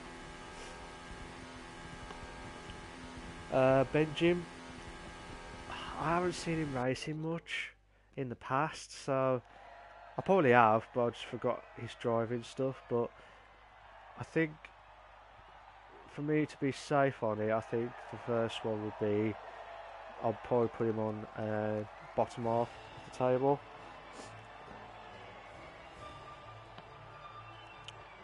So yeah, it should be interesting stuff here. But yeah, Benjamin, I reckon, would be the bottom half of the table. I think that, just as a safest point of view, because I do want to say top and then find out it's wrong as well. Betrayer, definitely top half. On his day, can be a lethal driver. When I say lethal, and I mean like really, really good driver on his day.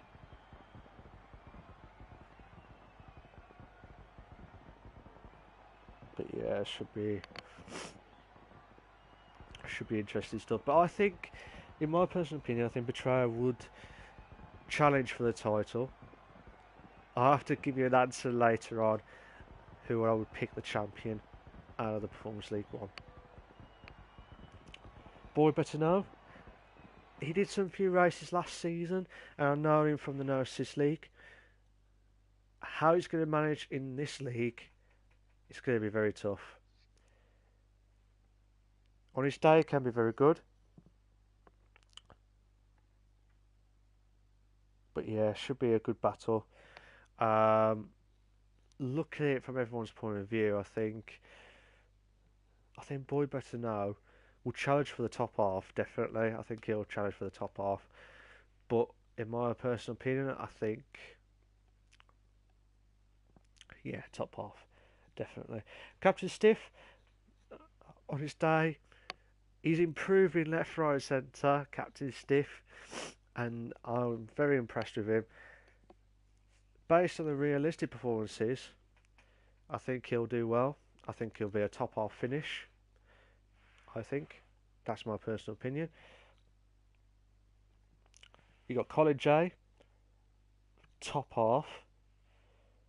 Craig on the top half as well. Colin J. Colin J.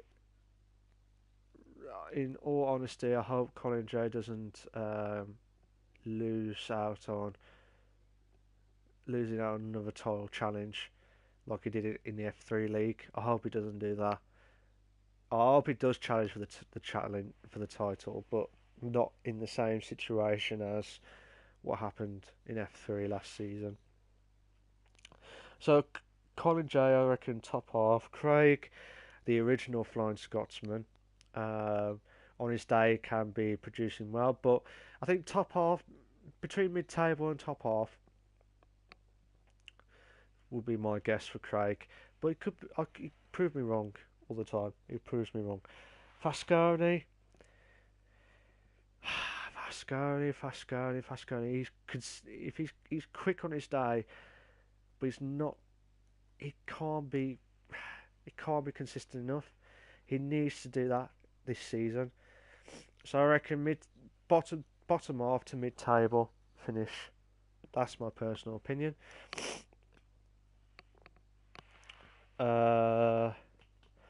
Lozak.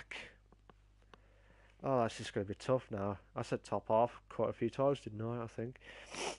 So yeah, Lozak, I reckon top half finish. Mr. Skyzy, the champion who's never ever won a race last season and still won the title. In my personal opinion, he's going to have a struggling time. So, struggling time for the champion.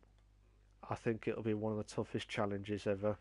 If he can keep consistent on the slowest car that he has been doing for the last throughout last season, that'll be fantastic. I think he'll be right up there. Can he do it by winning a second time without winning a race but still winning the title? I doubt it very much. Tom 444. Again, I haven't seen him in his race pace. I probably have, but I probably forgot. So for now, I'm going to put him on the bottom half of the table. So Spud had many opportunities in the performance leagues, winning the titles itself. Again, he needs to get a good start to stand a chance. For him, I'm going to say mid-table, purely because there's some really really good drivers in that performance league, and that's me being honest as well. SJD on his day can be very good as well. So hopefully he will capitalise on it. But again, I reckon mid-table. Again, because of the amount of drivers that we've got here. And Mike, I'm doing it based on last season's performance, but I've seen some improvements from Mike this season, and hopefully he'll prove me wrong. But to start off with, I'm going to say bottom half in a realistic performance, but only because of the drivers that they're ahead of him, and because of his pace from last season. He might prove me wrong and go ahead of the first place in Bahrain next week. So you have to wait and see how it goes. But that's my personal opinion of the drivers itself. So the the the teammates. Just a recap of it. Uh, we've also got the collocations for it as well, so might give you a bit of an inside look of it. So the Performance League 1, you got Racing Aaron Stiffs, Aaron J. Spence and Captain Stiff. Ben 444 is Benjamin and Tom 444. Betrayer is on his own at the minute. No Nothing Racing of Scott and Craig. Sir Colin of Colin J and Sir Spud. Beer Monsters F1 Team of Fasconi and Mike. I'm surprised they didn't call themselves the Guinness F1 Team. That will be I'm not sure Mike would love Guinness, but I have to wait and see. Rick Astley Racing of Lozak and SJD. I'm still laughing at that because I think that's just immense stuff for me. And BMW Jordan Team on Mr. Sky C and Waving Tell. Waving Tell. Did I say Waving Tell? Waving Tell.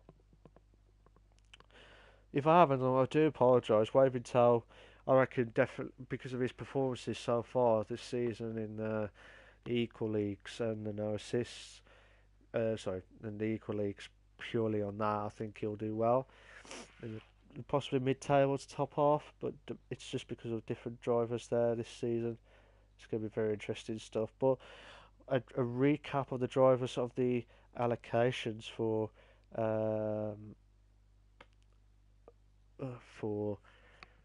the Performance League 1. Fasco's in Mercedes, Captain Stiff and Mike in the Ferrari, Colin J and Sir Spud in the Red Bull, SJD in the Force India, Lozak and Waymantow in the Williams, Aaron J. Spencer and Craig in the Renault, Benjamin is in the Toro Rosso, Tom 444 is in the Haas, McLaren is Betrayer, and Sauber is Boy Better Know, and Mr. Sky Z. That's going to be interesting stuff for Bahrain. Just see who can capitalise on it. Oh, yes. So that'll be interesting stuff here. And that is the Performance League 1. For the Performance League 2, the realistic one decides to load up. When it does decide to load up. There we go. So, you've got BW Clyde, Danielle Dow, F1 Mr. P80, Jamie 6328, Yoss, Luke Bailey. I said Luke Bakeley by accident on the other podcast, so I do apologise, or the other commentator stuff. Meg, Nigel Gash, Sab, Scope, Wallace Lander, Wesley Van Reens. I'm just going to call him Wesley. A Hubberstone, Man United, Jono, MJ Coob, and Nick L.J. Thompson. So 16 drivers in the No Assist League. In the Performance League 2. I keep saying no assist because I'm still watching it from that point of view. So, watching it from that, I think, going through all the drivers, BW Clyde, based on his F3 performance, he could do well. He could do well this season. But it just depends on how he can capitalise on it. I reckon top half finish for BW Clyde, as long as he can get a good start this season. Danielle Dow, now I've watched his pace just in the F3 League, and he did. I think he won the race in the F3 League tonight. F3 practice tonight. So, I reckon based on what I've just seen, based on the performance I've just seen anyway, so I reckon it'll be in the top half. Mr. P, I haven't seen him raced for many, many years, and I remembered him back in the other leagues as well. He was a good driver, a fair driver on his day. Tough to overtake as well, very tough. Hopefully we'll capitalise on it as well. Also you had, I think, Mr. P, based on what I haven't seen this season, I think I'm just going to say, just for the safe course, I reckon bottom half to mid-table finish. Boy, so be interesting stuff. Jamie 6328, fantastic bloke. I've always said that. On his day, he can be lethal as a driver. When I say lethal, I mean the quickest driver ever. But his pace as well is just immense, and it shows as well. He has been really unlucky a few times when there's been incidents with the other cars as well. So it'd be interesting to see how he could capitalise on it this season. I think, from my personal point of view, I think definitely a top half finish for him. Anyway, Yoss. Yoss is quick. Yoss is definitely quick, but can he do it on the race with a slower car? I think he could. I reckon he'll get podiums like what Mr. Skycy did last season. I think he'll get podiums. Will he get wins? Possibly. He might get one win. Might get one win, depending on how the others completely mess up. But when that would happen, I don't know. So definitely top half. Luke Bailey, I don't know his true pace, so I can't really tell. He's, like I said, himself and F1 Mr. P does the F1 equal leagues on the Wednesday nights as the commentators as well. So I think them two will probably battle it out for the drivers itself. But Luke Bailey, I think, again, I haven't seen his pace, so I can't really say. But for the safe reasons, I'm just going to say bottom half, but bottom half to mid-table.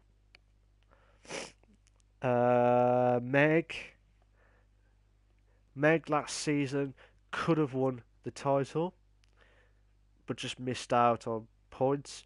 But he did win the constructors, so it'd be interesting stuff anyway, from everyone's point of view.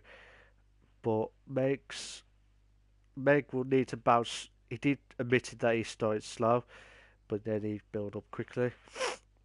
So he needs to get that start quickly as possible. He needs to do that.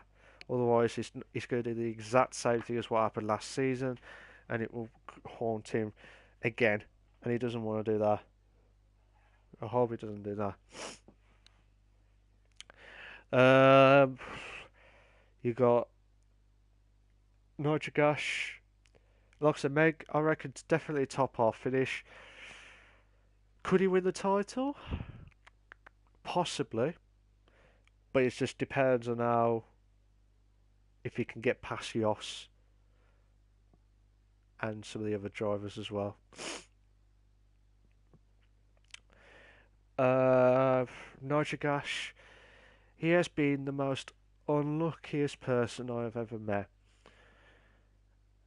Yes, he's had some form back in. Yes, he's had a new wheel. I'm hopefully that will bounce back. Hopefully this is the season where he's got the right setup for the wheel, and he will challenge for the top half. But last season and the season before, he was struggling with points, struggling to get some decent points in. To be fair, he did get some decent points in on a few occasions, but that's just a few. He needs to bounce right back into it. And he's like the Williams. I want to see him bounce back and, challenge for the top. That's what I would love to see. I would really love to see that. And he does the best Midlands accent anyway. So yeah, I hope he does. I hope he does catch up. I really do hope he gets a top half finish. But for me, like, my heart says I want him to do well, but my head says he's going to be in the bottom half, and I'm going to stick with the bottom half of the table. Saab, he did some good races from what I've heard last season, but he's struggling on a few occasions last season. But this is just based on last season's performances. But he did well on a few occasions, but I think for me personally, I think mid-table to bottom half could happen. Scope. Did I say who won the F1 Performance one? I can't remember if I did. If not, I would have said. If not, I think I would have said Betrayer or. Uh, I reckon Betrayer will win Performance League 1 if he can keep it consistent like he does. I'm sorry if I did already said that before, but I've just forgot. Uh, Scope Fielder, definitely top half. Will he win the title? Only just. Only just would win the title.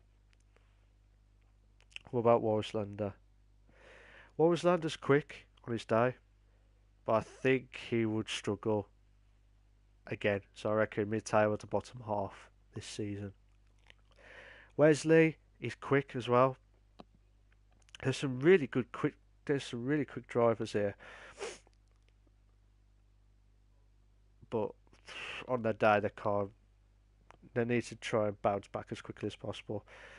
So Wesley, I think, for safe bet, I think bottom half to mid table. Hubberstone, deadly quick on his day, and he's improving left, right, centre from the no assist leagues.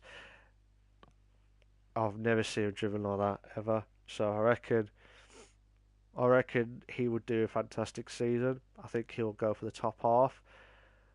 Maybe a podium finish. When I say podium finish, I mean maybe a top 3 finish of the drivers this season. But that depends on how he can be consistent as well. Man United Jono. Again, I don't know his true pace, and I've been told that he has not raced in the pre-season, so we can't really tell what pace he's got. So for now, if he did return, I think he'll probably have to start off with the bottom half, which is the bottom half finish. MJ Coupe. MJ Coupe on his day can be very, very good. But as I said in previous seasons, he was always getting the penalties. He has now done the penalties. I know he's trying to cut down the penalties, and hopefully he will. And he does anyway, so hopefully he will capitalise on it. I reckon a top half finish. Mid-table to top half finish for MJ Coupe. Nick. Nick would do the. I think he'll get mid-table, possibly top half, but it just depends on how everyone else capitalise on it as well. It just depends on how they can do it. On his day, he can be a very, very good driver, so it'll be interesting stuff anyway. But I say mid-table to top half. Constructors, you got BS Racing of BD McLeod and Saab, PB Racing of F1 Mr. P80 and Luke Bailey. Jamgash is Jamie and Nitrogash. Kamikaze F1 pilots of Yoss and Scope. Power. You got Mega Coupe Racing, the defending constructors championship from Performance League 1. So they'll be battling now. The Flying Duchies of the Warrislander and Wesley. Nick Stone F1 of Hubberstone and Nick. Now, the allocations will be like this. The Mercedes will be. Peter McLeod will be in the Mercedes. Luke Bailey and Saab will be in the Red Bull. Danielle Dahl will be in the Force India. Meg Lugby will be in the Williams. The Warrislander and Wesley are in the Renault. F1 Mr. P and Jamie will be in the Toro Rosso. Yoss and Scope will be in the McLaren, and MJ Coupe and Nick will be in the Saubers as well. So that'll be the Bahrain Realistic Performance League 2. That'll be interesting. That will be really, really interesting. So now I'm going to talk about the equal performance. So the Equal Performance League 1, the F1 League, as I called it anyway. Axel Ericsson, possibly Axel Foley. Try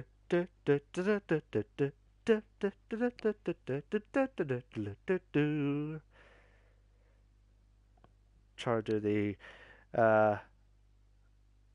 that ringtone. Get the back of my head now.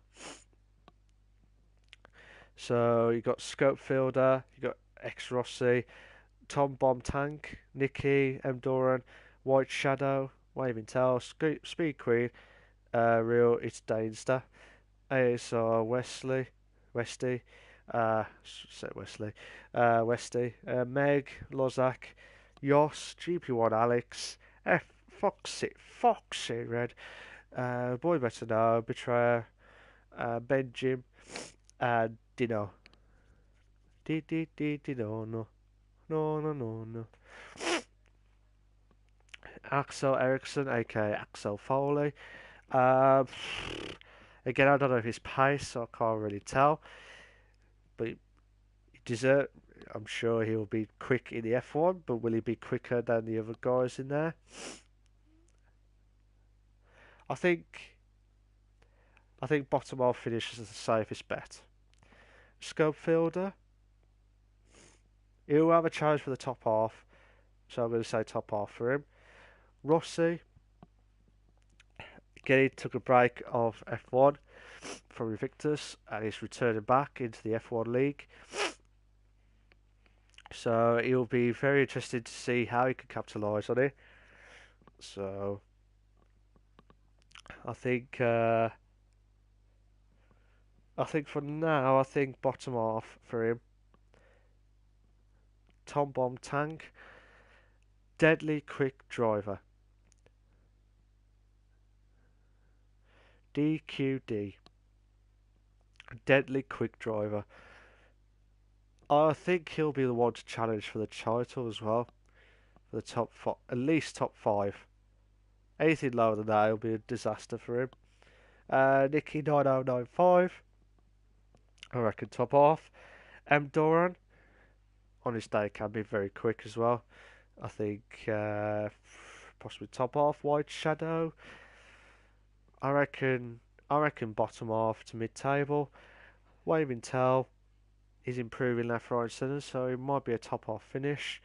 Speed Queen needs to do well, so it'll be a top half finish. Real is Dainster, not seeing his pace or anything like that, so I can't really say. So for the safest bet, I'm going to say bottom half table. Westy, again, bottom half table because I'm not 100% sure of his pace. Meg should be challenging for the top half. Should be. Anything lower than that, it will be an absolute disaster. Lozak will be a deadly quick driver. He'll definitely get into the top 5. Definitely a top 5 finish. But can he win it?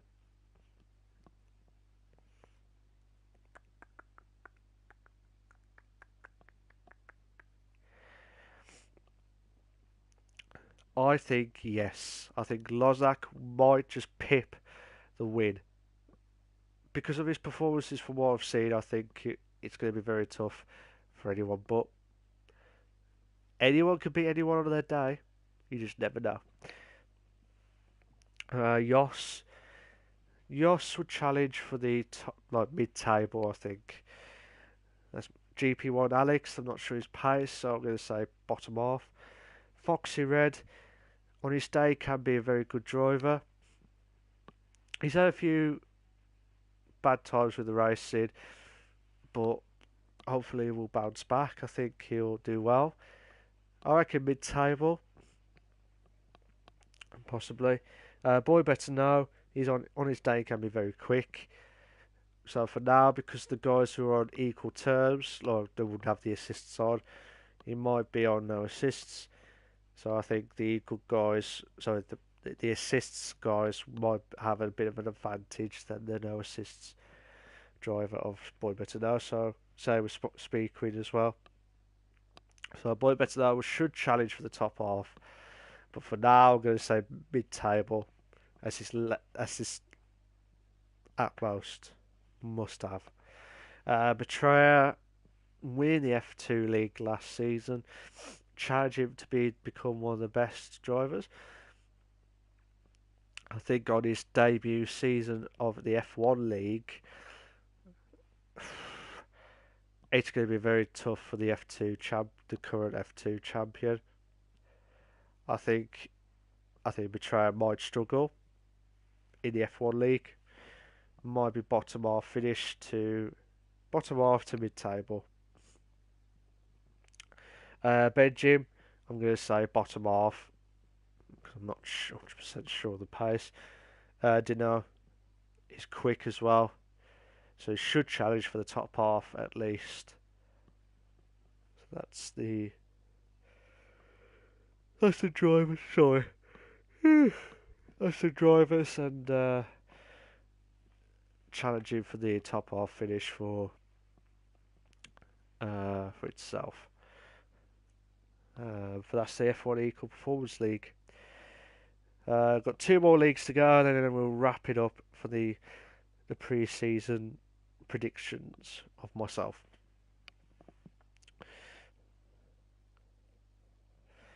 So for the F2 Equal League, as I said, new drivers and old drivers return into the F2 League. So it'll be very interesting stuff. But Aaron J. Spence, Tinnis Optional, Spud, Nick, MJ Coob, Jamie Met, Hubberstone, Tony Y, Steen, Never Miss, Rusland, Rudy, Nismax, Jamie, Good Stuff, Craig, Colin J, and White Fountain. Aaron J. Spence with 18 drivers. I think between mid-table to top half should achieve. Tinnis on his day is quick, so he should challenge for top half at least. I think. I can't remember if he was quick. Actually, I'm going to change my mind. For the safest bet, I'm going to say bottom half. I'm going to say bottom half. So Spud, the F3 champion, back into F2. This is going to be a struggling season for him. I hope he proves me wrong. If he wins it, that's just a shock, even shock. He's been having that his first ever titles took him ages. To stay in F2 is going to be a massive struggle. I reckon bottom half to mid-table at the most. So bottom to half to mid-table. Nick LJ Thompson should be challenging for the top half. MJ Coop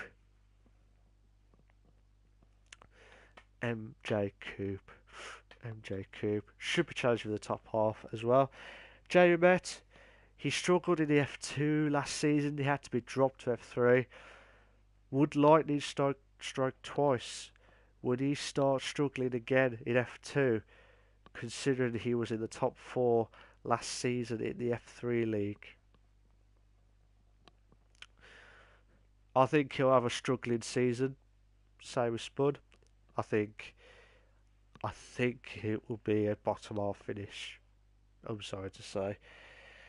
Hubberstone should be challenging for mid-table to top half.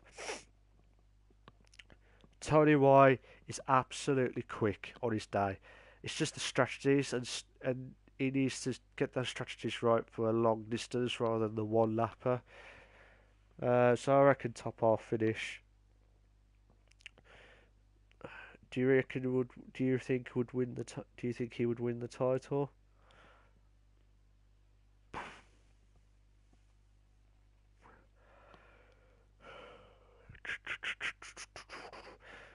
He'll challenge for the podiums, but I don't think he'll challenge for the title.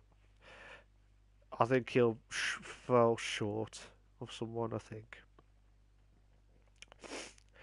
You got Steen, 13. I'm not sure his pace, so I can't really say. Sorry, mate. So I'm just going to say bottom half finish. Never miss. He had a mid-table finish, I think, or bottom half finish. So I'm going to say bottom half to mid-table, regardless. Ruslan, I'm not sure of his 100% pace. I know he was quick, but not as quick as some of the guys that I mentioned.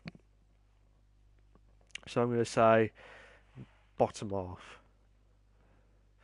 So yeah, I'm going to say bottom half there.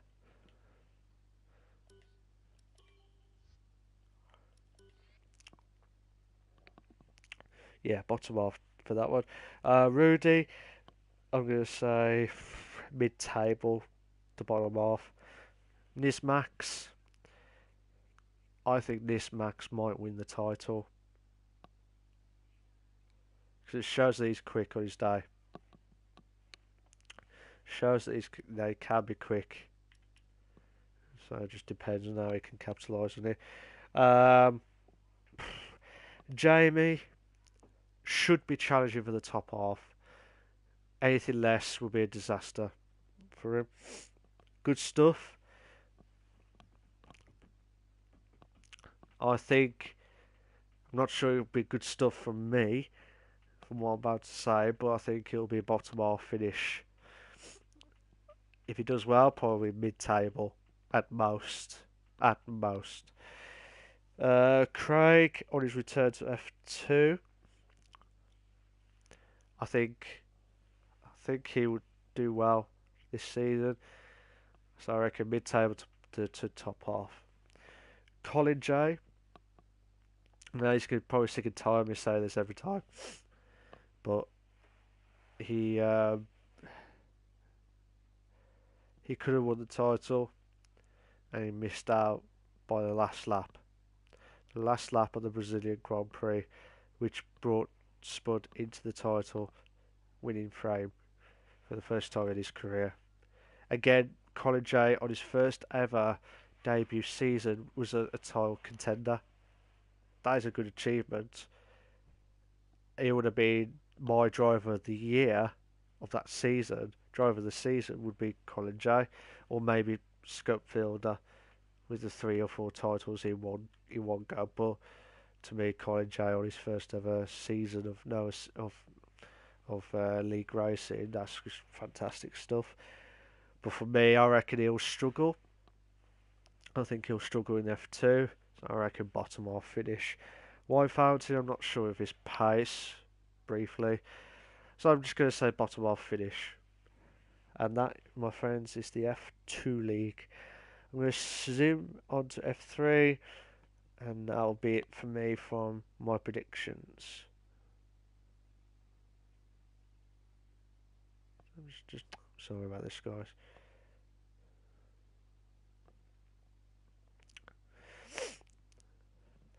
So for the F3 league, you got BW Clyde. You got Snoop Dogg, Marky. You got the Willow 97, O'Steven, May 9, Jono, F1 Richard, Briggsy, Tej, Steele, Saab, Bougie, Notorious, LIP, Nitrogash, Ferocious Dan, Fasconi, D-Boy Dan,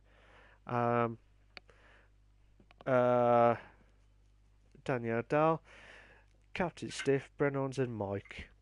My prediction for it tonight, well, prediction for the season will be on those drivers as I'm going through. So, BW Clyde, the third Flying Scotsman.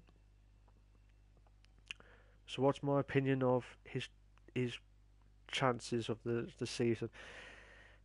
He had a few mid-table / bottom half finishes, and I think it's going to be another mid-table finish for BW Clyde. Snoop Dogg Marky finished off strong at Brazil. if he can keep that consistency up. I know he hasn't raced in the last two pre-season races, so I can't really tell if he's carried on or not. But if he did, he'll be the one to watch. So I reckon a top half finish. The Willow 97 shows that he can produce some goods consistently and effectively.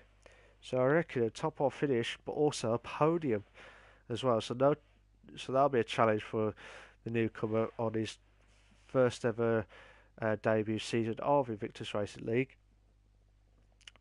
Oh Stephen, oh Stephen, I felt sorry for him a few times, and I really do. He's one of those drivers where he needs to be consistency and needs to start getting some decent points in and not relying on drivers who can't make it. He needs to get ahead of other people. So for me personally, my head says bottom half. My heart says mid-table. I can't see him go higher than mid-table finish, so I'm going to say bottom half is like the main one for Stephen. Jono, again, I don't know his true pace, so I'm going to say bottom half finish. F1 Richard, he's improving left, right, and centre for every season that um, that he's doing. Could he be a drive? Could he be a title contender? Possibly, but I don't think he'll win it. He would challenge for the title. Don't get me wrong, but I don't think he'll win it. It'll it'll take a lot to prove me wrong, but I think he'll struggle to win the title this season. I think he'll do well to get some decent points in for the constructors with Ferocious Dan, but I can't see him winning the title. He'll have a challenge for the title, but I don't think he'll win it. Briggsy, again a newcomer. I don't know. Tonight was the practice that I've just seen was his first and only practice of his true pace, and he did okay. So I'm going to say, for safety reasons, I'm going to say bottom half to mid-table. Tej, aka Tom, he's had some really unlucky races last season and the season before. He needs to start well this season to stand any chance that he says that he wants to win the title. Like, I like to see him win the title. I like to see the old gods win the title. I've just seen Spud winning the title. Could it be Tedge's this season? I think it's too much to ask for Tej to win the title, for me personally, because you got Ferocious Dan, you got F1 Richard, you got Bougie, you got other drivers who could be challenging for the top half, and I think Tej will be for Tej.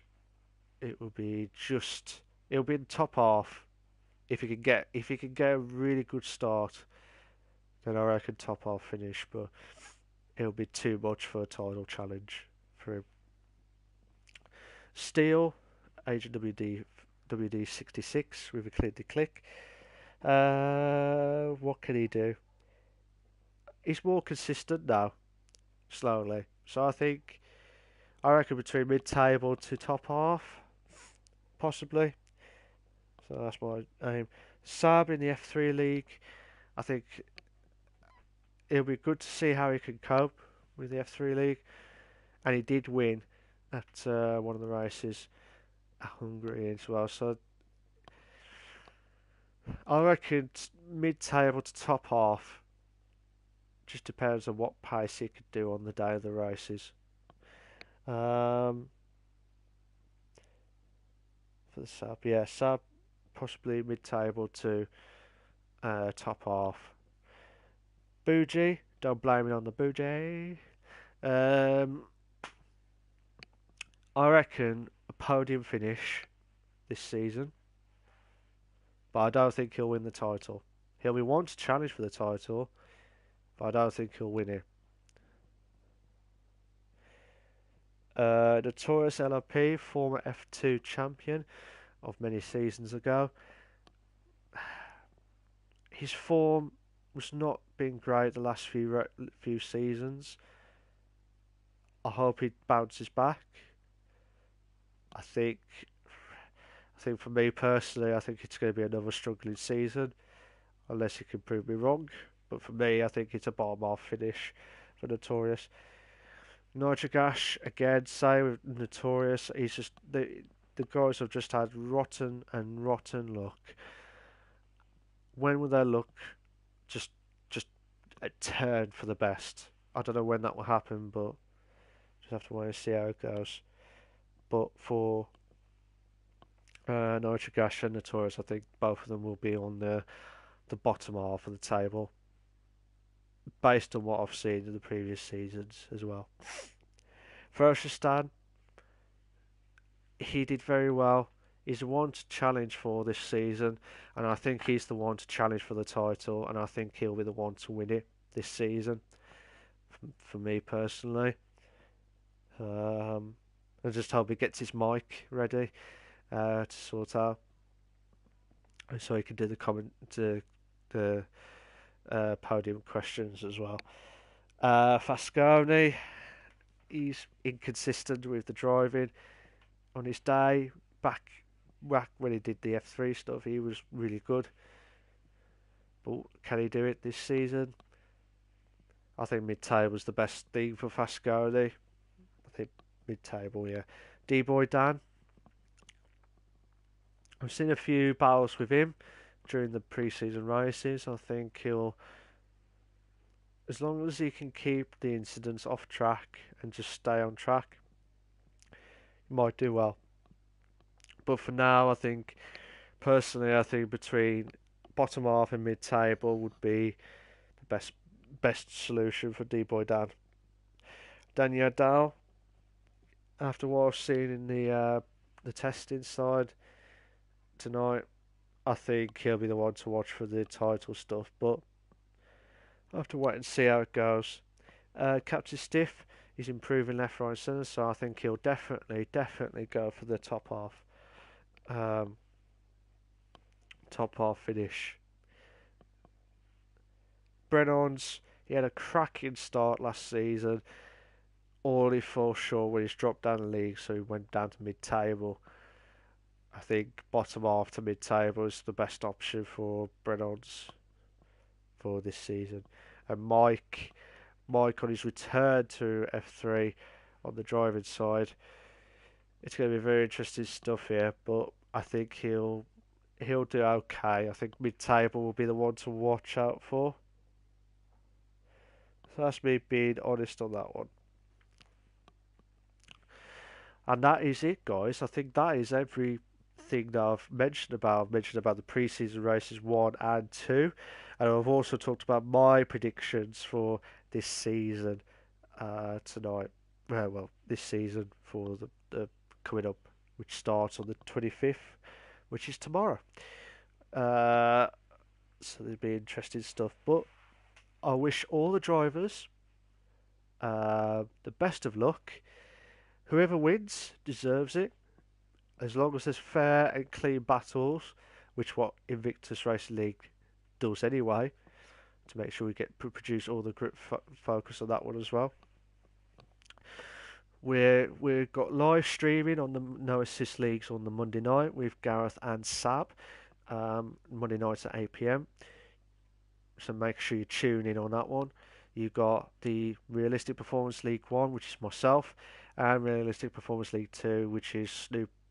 I think it was Snoop Markey, I think it was. But I'm not sure about what's going to happen with the commentary on Realistic League 2. But for the F1, for me, for the Realistic, I'll be there. Both of them will be on at 8 p.m. on the Tuesday nights. And then you've got the Equal Performance Leagues, F1, F2 and F3. F1 is Mr. P and Liam Bailey, which will do the commentary. Energy Dad, who did a great start to his commentary career with myself 2 weeks ago in the USA, so hopefully he'll bounce back for that one. So he will be doing the F2, and myself will do the F3 league, so that'll be fantastic on the Wednesday nights at 8 p.m.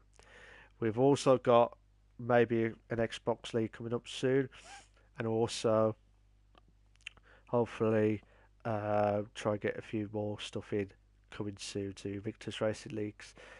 And also we've got the shop, we've got the Twitter pages. Make sure you follow. Make sure you follow, and you know, make sure you don't want to miss that live action as well. And I'm going to finish off the podcast by saying this. As always, always, always, always remember, stay classy. See you later, guys. Take care of yourselves. Bye bye.